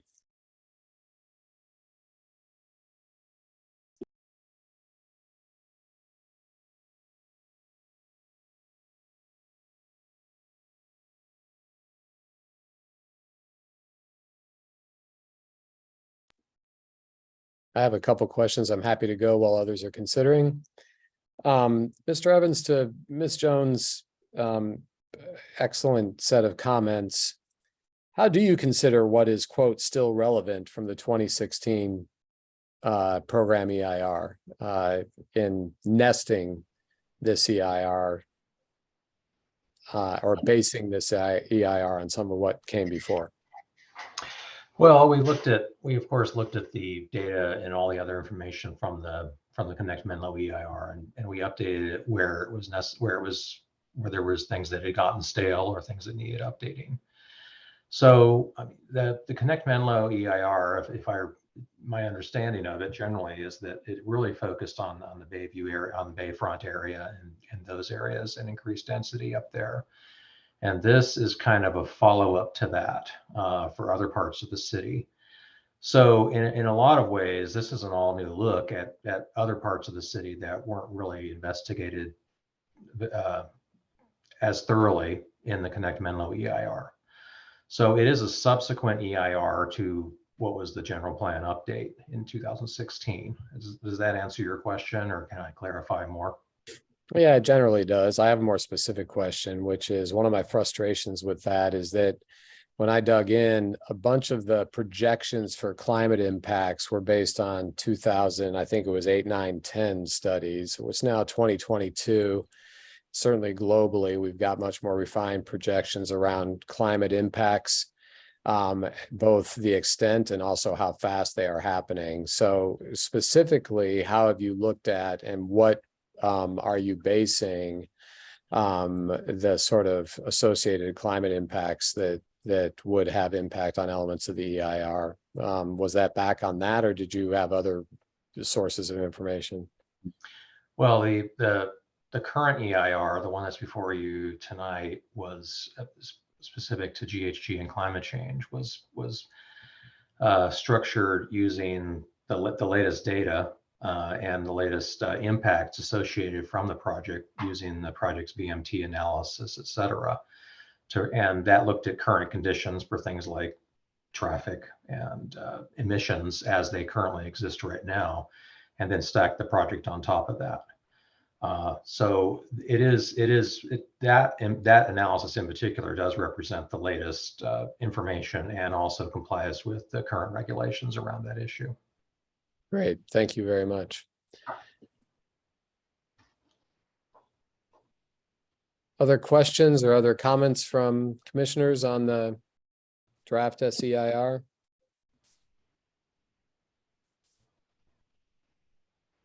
All right, I'm fine to keep going on a couple things. So first of all, thank you for the work on this. Many times I'm highly focused on and critical of EIRs and how they're put together and how they're utilized. I actually think that there's something really great about this, which you haven't found too much. And one of the reasons you haven't found too much is that this is exactly the type of development that actually doesn't lead to massively awful environmental impacts. And I think one of the greatest things is that turns out when you build in places that already have a lot of stuff built, you can actually potentially reduce your VMT with projects as opposed to increasing it, which is generally what you found. So I find all of this really encouraging. I do have a couple points. One is I appreciate your point about how conservative you were on the cultural resources. And in my time here, we had one project that came forward. It was on a property in El Camino that housed a beloved bookstore. And it became a focus for preserving that building. That ultimately it came down. I would just point out that you're right. There's nothing on the horizon right now. But it's also to point out that Menlo Park has zero history in caring about or protecting its historic resources. We don't have any architectural preservation program. We don't have any guidelines. As a planning commission, we have nothing to follow. And the reason I say that is important is because it would be wrong if somebody wanted to utilize flagging something about the cultural heritage of a particular part of town as a mechanism to try to block affordable housing. So I just feel the need to say that. And so I did, but it's more a comment. It's actually not relevant to the EIR. I appreciate how you presented it and I appreciate why it's there. I just want to flag that I don't think it should be used for the wrong purposes.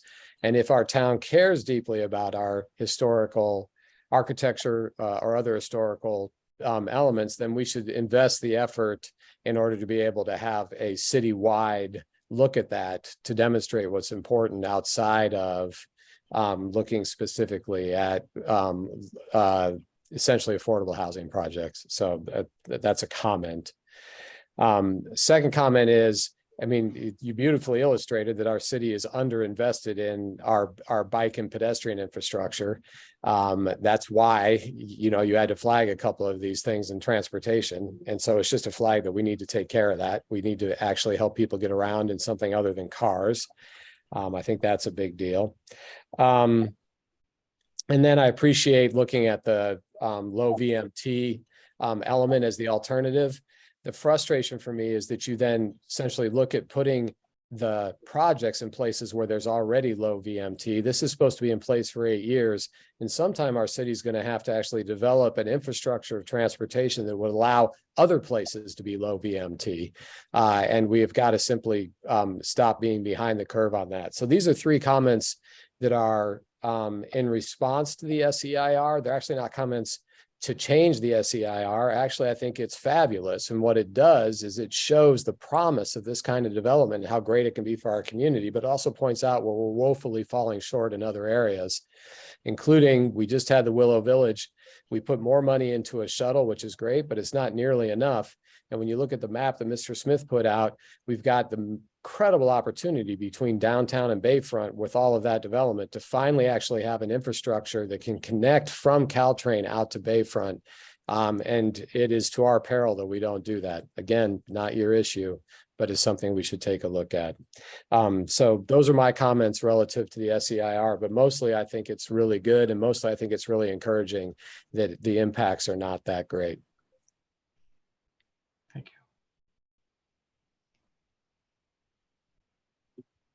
Other commissioners with comments on the SEIR tonight? Commissioner Doe, I cannot see you, but I don't see your hand waving furiously. So I still don't see it waving furiously. So I'm assuming you're okay. Other commissioners? Commissioner Schindler. I also sort of appreciate and reflect positively on in line with many of the comments that have already been made here. And I appreciate particularly the conservative approach where there was ambiguity, right? So where we don't know, because we don't know the details of what sites and what level of density things are going to be developed, particularly for the 3 areas where you found the significant and unavoidable impact, right? That was on the basis of the most conservative assumptions we could make. So as developments come into focus and we actually know which sites and to what extent and how they're going to be developed, could you remind us about the triggers and the thresholds that will require different levels of per project independent assessment, and then whether or not that then becomes a cumulative measure of environmental impact over the course of the housing element period? I was going to see if Ed perhaps wanted to answer that from a CEQA process perspective, but I'm certainly happy to jump in, and Ed can elaborate if he wants to. Of course, as projects come up, as projects or applications are submitted, city staff would look at those and make a quick kind of determination of how well they would fit in within the envelope that Ed talked about earlier of the SEIR, and would make a determination on whether or not additional environmental analysis would be required. I would say that generally speaking, it's obvious larger projects are going to have more impacts just on the face of them, so you can assume many of them will require more analysis. For instance, that's when we might discover that what the true effects to VMT would be for a project once additional analysis is done. And of course, if things are proposed 5 years from now, then conditions are going to be a little bit different too. So we should probably take a look anyway at just to make sure that the change conditions haven't really don't have a bearing on what the effects would be once the project is actually approved. Typically, it's possible that some of these developments could be by right potentially, but that doesn't mean there still wouldn't have to be a look at the environmental effects of those projects. And then some could potentially require an MND or a neg deck to look at those to see how they conform. It's basically a consistency analysis with the findings of the EIR, and whether or not additional information is needed or additional analysis is needed. I mean, and of course, at the top of the tier would be say a large project or a substantial project that could require another subsequent EIR specific to that particular project. But at this point, as I keep saying, I guess, and don't want to sound like a broken record, but we don't have projects in front of us, so we don't know the extent, location, scale, et cetera, of these. So that's why we kind of cast this wide conservative net when it came to impact analysis. But Ed, do you want to elaborate any on that? Sure. CEQA encourages relying on general plan and specific plan EIRs for follow-on projects to avoid duplication of effort, so that following on, many projects may fit within this EIR, and impacts that may come up from individual projects will tend to be site-specific, an intersection nearby, or circulation patterns, open space issues near the project that are physical and site-specific rather than global. As far as global issues like air quality and VMT on a regional basis, the thing that might trigger additional study might be if over 2, 3, 4, 5 years, circumstances change or new standards are adopted at the state level that require revisiting some of the evaluations and issues that were studied in this EIR. But it is expected that a number of projects will fit within the umbrella of this EIR with limited additional study. Thank you. That's very helpful context. And let me try and clarify just the point about cumulative effect, because the study makes reference to that as an important criteria. So is there a cumulative over the course of the housing element as these projects get identified that factors into the evaluations of projects as you get further into the 8-year cycle? Cumulative always is a more difficult topic because of the death by 1,000 cuts, the issue that cities often face of as they continue approving projects, and each one on its own doesn't have a problem. At one point, do you say enough is enough, or there really is a cumulative issue there? And that goes to trying to anticipate what is foreseeable in the future to evaluate the cumulative question. And as you say, if testing projects as they go forward against the assumptions in the EIR to see if the EIR underestimated traffic trip VMT based on expectations of participation in TDM programs that doesn't come to fruition, that type of thing that might trigger a cumulative analysis earlier than what might otherwise be expected. It does require monitoring on an ongoing basis to see how the build out happens. And I might add that we did, if you look at the cumulative scenario that we looked at, the 2040 cumulative scenario, we used big numbers, and we really did look at a lot of development occurring. Doesn't mean it will, but we did kind of consider that as a possibility. So our analysis is based on that. The EIR has a very large umbrella of development because with the 30% buffer that HCD recommended, development may come nowhere near that and still satisfy the RENA, but so that the impacts may be much less than what the EIR estimated. And by providing that estimate, it makes it less likely to trigger an additional environmental study during the housing element cycle. I think that's another great example of where it was the analysis was conservative, and as a result, that much more positive or more effective, I guess. Vice Chair Harris. Yeah, I just have a couple quick things. I too applaud this analysis and the fact that you used an alternative, the low VMT alternative, especially as perhaps others have hinted at. If we need to upzone more these areas in the downtown El Camino, we will have that. We'll have that ability to go a little deeper without having to redo any of this work that you all did. I just had a quick question about this, the low VMT alternative. I'm looking at the map and it looks like, and help me out if I'm wrong, that the SRI project is not included in that. It is not, and that is because the data doesn't show that area is a low VMT area, and I think it has to do with just some, and folks who are really familiar with the city can weigh in here.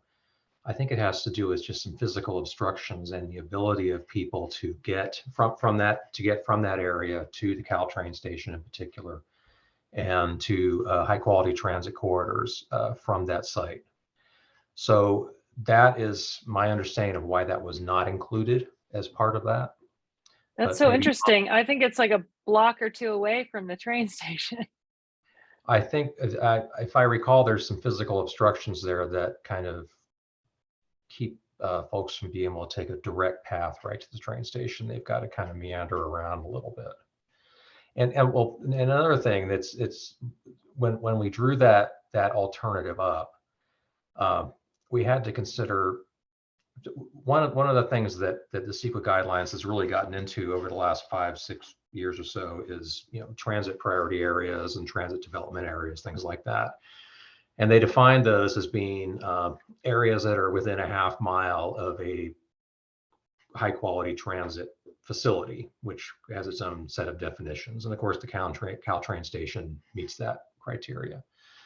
But if you just stick a pin in the map and say, here's the Caltrain station, draw a circle around it, you say everything in there is within a transit development area and therefore has low VMT.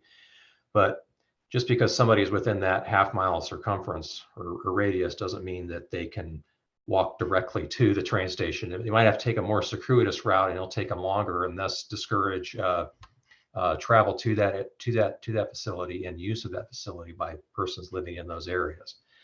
So there's a little bit more nuance to this than might meet the eye when in defining these transit priority areas and priority development areas, if that answers your question. But if someone else wants to weigh in that might have specific knowledge of that particular site and area, that would be great too.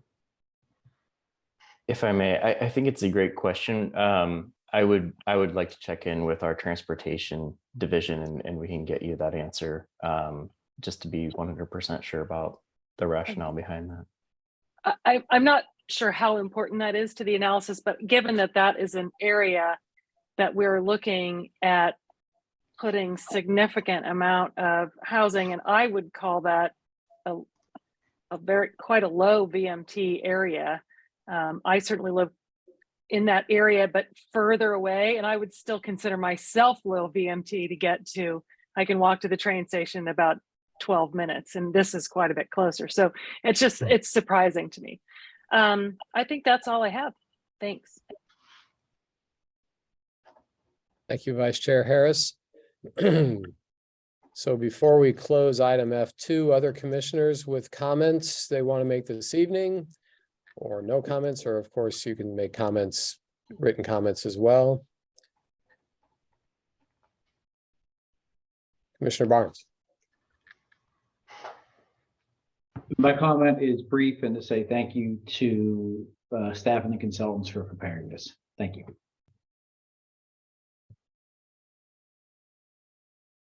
Other commissioner comments? The next thing I'm going to do is close this item. So other commissioner comments?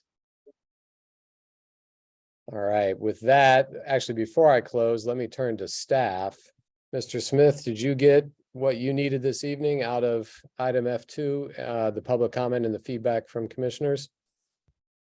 Yes, thank you. And we will take into account all of the comments that were received and respond to the substantive comments in the final SEIR. All right, terrific. Up, Mr. Schaefer?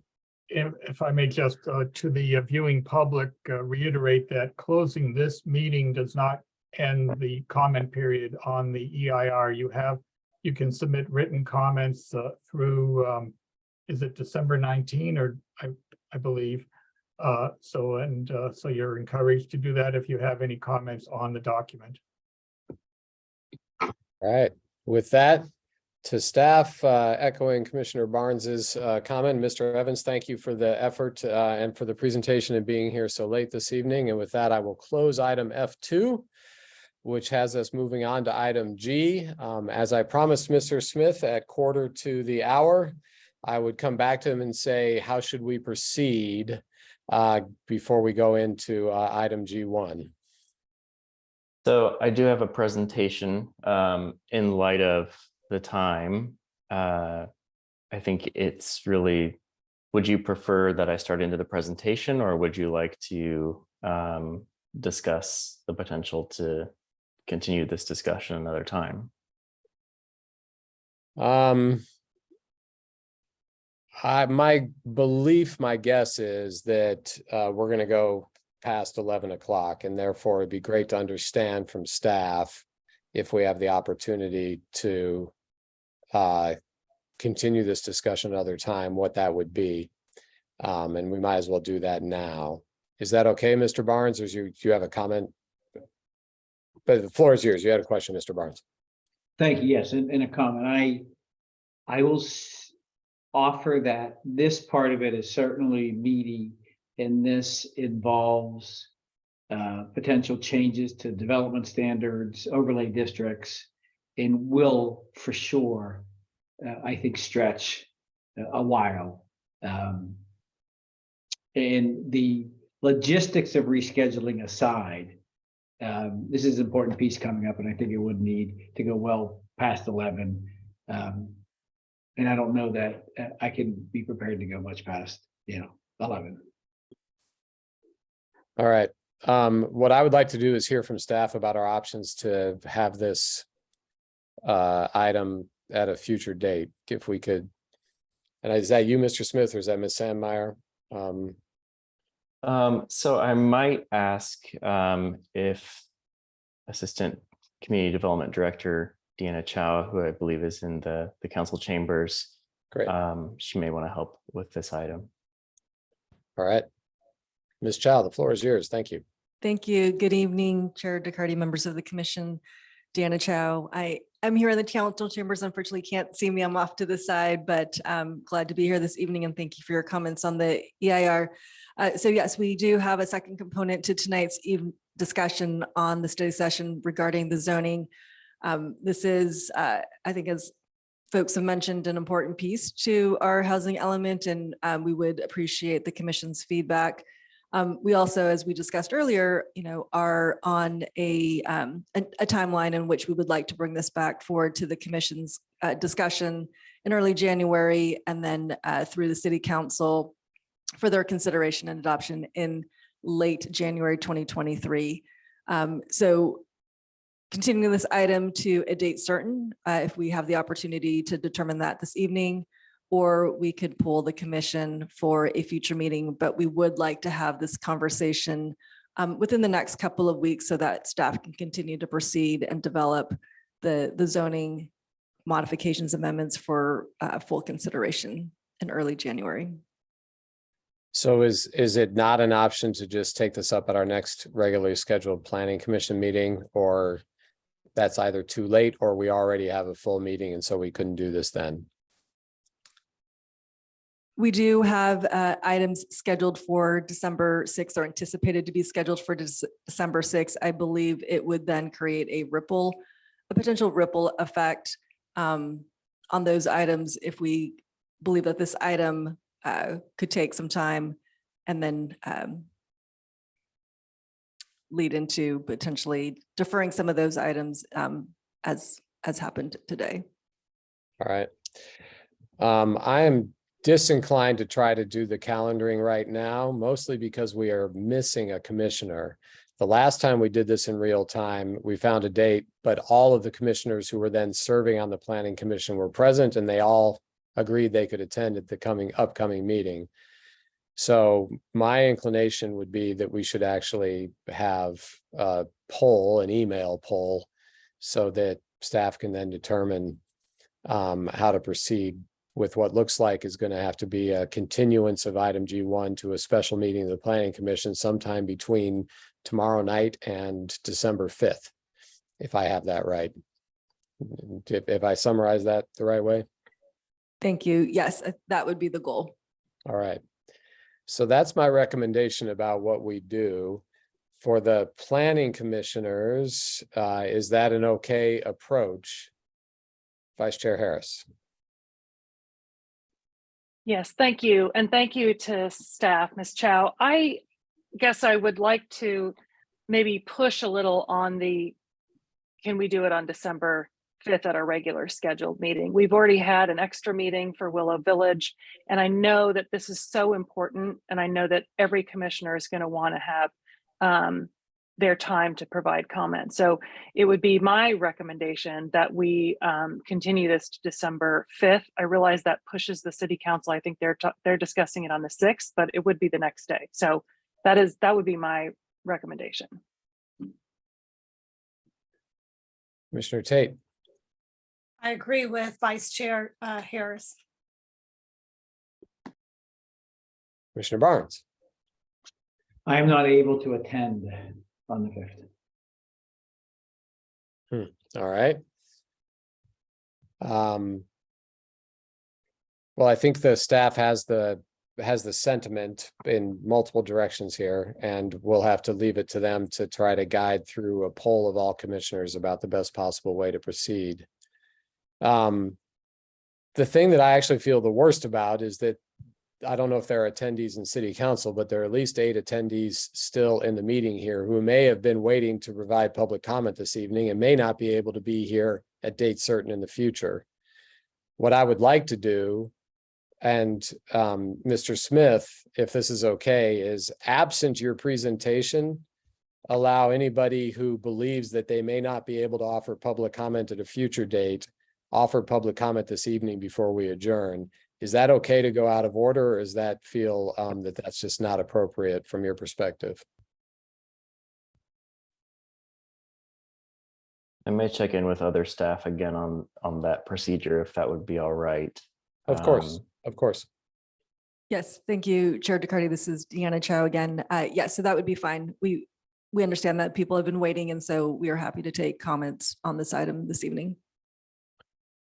All right, then what I would ask is some forbearance of commissioners rather than vote to extend past 11. Let's just turn to public comment and let's take public comment, and then we will essentially continue this item G to a future date per the mechanism we just determined, and then move to close our meeting. Any commissioner opposed to that approach, by all means, raise your hand and we'll go from there. All right, what I would like to do then is to everybody who is present, this is not the only time that there will be public comment. We will continue item G1. It will be at a future planning commission meeting. Anybody who comes then will have an opportunity for public comment. If you have a public comment right now and you make it and you come next time, you can also give public comment again then. So using your discretion, given that guidance, let me turn to Mr. Turner to open up just public comment on item G1 this evening, as we just laid out. Mr. Turner, it's over to you. Yes, thank you, Chair DeCardi. So under public comment, each speaker may address the Planning Commission for a limit of 3 minutes. You are not required to provide your name or city of residence, but it is helpful. If you are participating via Zoom, please click the raise hand button at the bottom of your screen. If you are calling in, please click *9 on your phone. If you have multiple speakers on the same account, please let us know at the beginning of your comment, and we will make sure each speaker has an opportunity to speak for 3 minutes. If you are participating in person, please fill out a comment card and bring it up to me, and I'll make sure you are able to give public comment. So at the moment, I do not see any raised hands, but maybe we give it a second. Okay, I do see one. So we will begin with Adina Levin. And Adina, you should be able to, let's see, should be able to unmute yourself now. Good evening, planning commissioners. And at this hour, I'm going to refrain from substantive comment and will strive to come back for the full staff presentation and discussion. But I do have a question, which if the a chair pleases to clarify that, I would appreciate it. And that is by moving the planning commission forward, will that change the time that the city council would consider the housing element, or will the city council go ahead, with or without the benefit of planning commission's previous deliberation and recommendations? And would, if there's an answer to that, I would welcome hearing it, and also would just want to express an interest in as prompt as possible consideration of this important topic, because the city faces a deadline, and if we are not in the clear with the state, there are some pretty unpleasant consequences for the city. Thank you. Thank you, Ms. Levin. I will, when we're done with public comment, take your question and ask it of staff, but let's continue with public comment right now, if there are any others, and go from there. Our next speaker will be Jenny Michelle. Jenny, you should be able to unmute yourself now.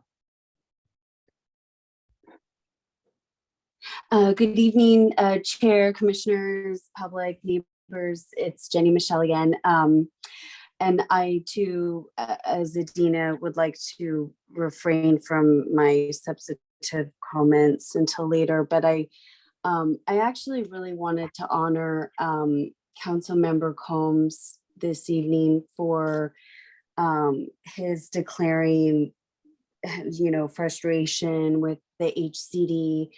And I wouldn't say not understanding what's being asked of us, but being just not understanding the full implications of why we're being asked, what we're being asked to do, and why there is such a heavy penalty that is going to be paid for our non-compliance. And unfortunately, and very sadly, when I read the HCD letter, I did know and understand what they were asking for, and how daunting this task is ahead of us, and really digesting that scope. And that they really are actually there to help support us to win, and ultimately looking out for those of us that may not make it for very much longer. Some of this is really like a life and death matter. And it's about, who are we, right? Do we want to grant dignity to those of us who don't even know what that is anymore? So I just really want to bring that into the conversation as we adjourn for the evening. And I really appreciate all your service. This is not an easy time, and I'm grateful to be here with you. Thank you. Thank you, Ms. Michelle. Other public comments, Mr. Turner? At the moment, I do not see any additional comments, and we don't have any in-person commenters today. All right. With that, I will go ahead and close this unique public comment on item G1. Thank you for that. I have two questions. One is through me to Ms. Chow, Ms. Levin's question just about timing with City Council. And then the second one is, do we actually need a formal motion to continue item G1 as we just outlined or not? So those are the two questions. Thank you, Chair DeCarty. So to address Ms. Levin's question, if I understand it correctly, her question about the City Council date, the final adoption date? And if so, the intent would not to be moved the City Council date. We will be bringing forward the Planning Commission to the Planning Commission and Housing Commission at a joint meeting in early January for a recommendation to the City Council for that latter meeting in January. So, from staff's perspective, I would stress that we would appreciate having more time to receive your feedback and to work on the documents to be able to better prepare for that meeting in January. Another reason why I would hope to have that special meeting before December 5th. But our intent would not be to move that late January meeting for adoption of our housing element. Great, thank you. And then on the second question, procedurally this evening, we have item G1. We're not doing anything with it. Do we need to actually vote to continue, or because it's essentially a study session, it's fine simply to take the direction that we've all agreed on, and I can close this item? What's the right way to proceed? It's fine to close the item. We hear that we are going to be continuing this item. We do not have a date certain at this point. It sounded, if I heard correctly, but please confirm that we will be continuing to poll the full commission on potential meeting dates, which would include the potential to have it on the December 5th meeting. Yeah, I think that's, from my standpoint, an accurate reflection of what of where we are. So thank you for that, Ms. Chow, and thank you for all your effort to guide us through this. All right, so I am now going to let me pause. Any Planning Commission questions or concerns about where we're going with item G1 at this point? Okay, with that, I will close item G1. We will turn to item H. We have H1, which is informational items. For that, I turn it to Ms. Sandmeyer. So this is Deanna again. I will be Ms. Sandmeyer for this portion of the evening. So we do have a meeting as scheduled for December 5th. So that is our next regularly scheduled meeting. We do have, as I mentioned earlier, a few items that have been identified for that meeting, but we will be confirming through a public hearing notice process. And so we'll see to try to make a manageable, if this does continue on December 5th, we'll try to make a manageable meeting with just a few other items, but there will be other regular business items or public hearing items for the commission's consideration that evening. And I should have probably mentioned, maybe Ms. Levin was also referencing a potential city council date on December 6th. We are looking to respond to HCD's comments and bring back a revised draft for the city council's review and consideration and feedback. So that is another date to put down as a potential meeting date related to the housing element. All right, thank you. Any questions? Oh, sorry. Great. My apologies. I just also want to note that tomorrow evening, the City Council will be considering the Planning Commission's recommendation on the Willow Village project. All right, thank you. Any questions for Ms. Chow under informational items? I have one, Ms. Chow, you may not be able to answer it. On our agenda this evening, item D, public comment. That's been rewritten from the way it's been before, and it says that people do not need to identify themselves, although it'd be helpful. Can you, given that that's a change, we've always asked people to identify themselves by name and also their jurisdiction. I wondered if you could give some insight about if that change has been made and if that's the way it's going to be going forward. Thank you, Chair DeCarty. So that has been a recent change, and I think that's been a reflection from some conversation with the city council. And so we followed the modifications made to the city council agendas to reflect in our commission agendas as well. And I believe that will be moving forward with the language as such. Okay, so that's a decision by the city council, not by the city attorney. I believe the city attorney may have been involved in that conversation as well, All right. and the city clerk as well. It would be great for future just to have that clarified for us so we understand how that came about. I have no real opinions about it, but would just like to know. So if that could be noted, that would be great. Any other questions or on informational items? All right, with that, I will close item H, which is informational items. And I believe that leaves us nothing to do but to adjourn this evening at 11:05. Thank you for the Commissioner Barnes. Yes, I want to recognize Commissioner Doe for being there, for showing up, trudging through the meeting by herself. Thank you. And hopefully, I certainly plan on joining you in the chamber. Sorry I couldn't join you today. And I respect the fact that you were there by yourself. So hats off to you. And on that generous note of collegiality from Mr. Barnes, and a thank you to Ms. Doe. All of you, thanks for being here a little bit late this evening. We will see you next time. To staff, thank you for all your efforts. To the members of the community that have stayed with us, have a good evening and a good rest of your week. Night. Thank you, Chair.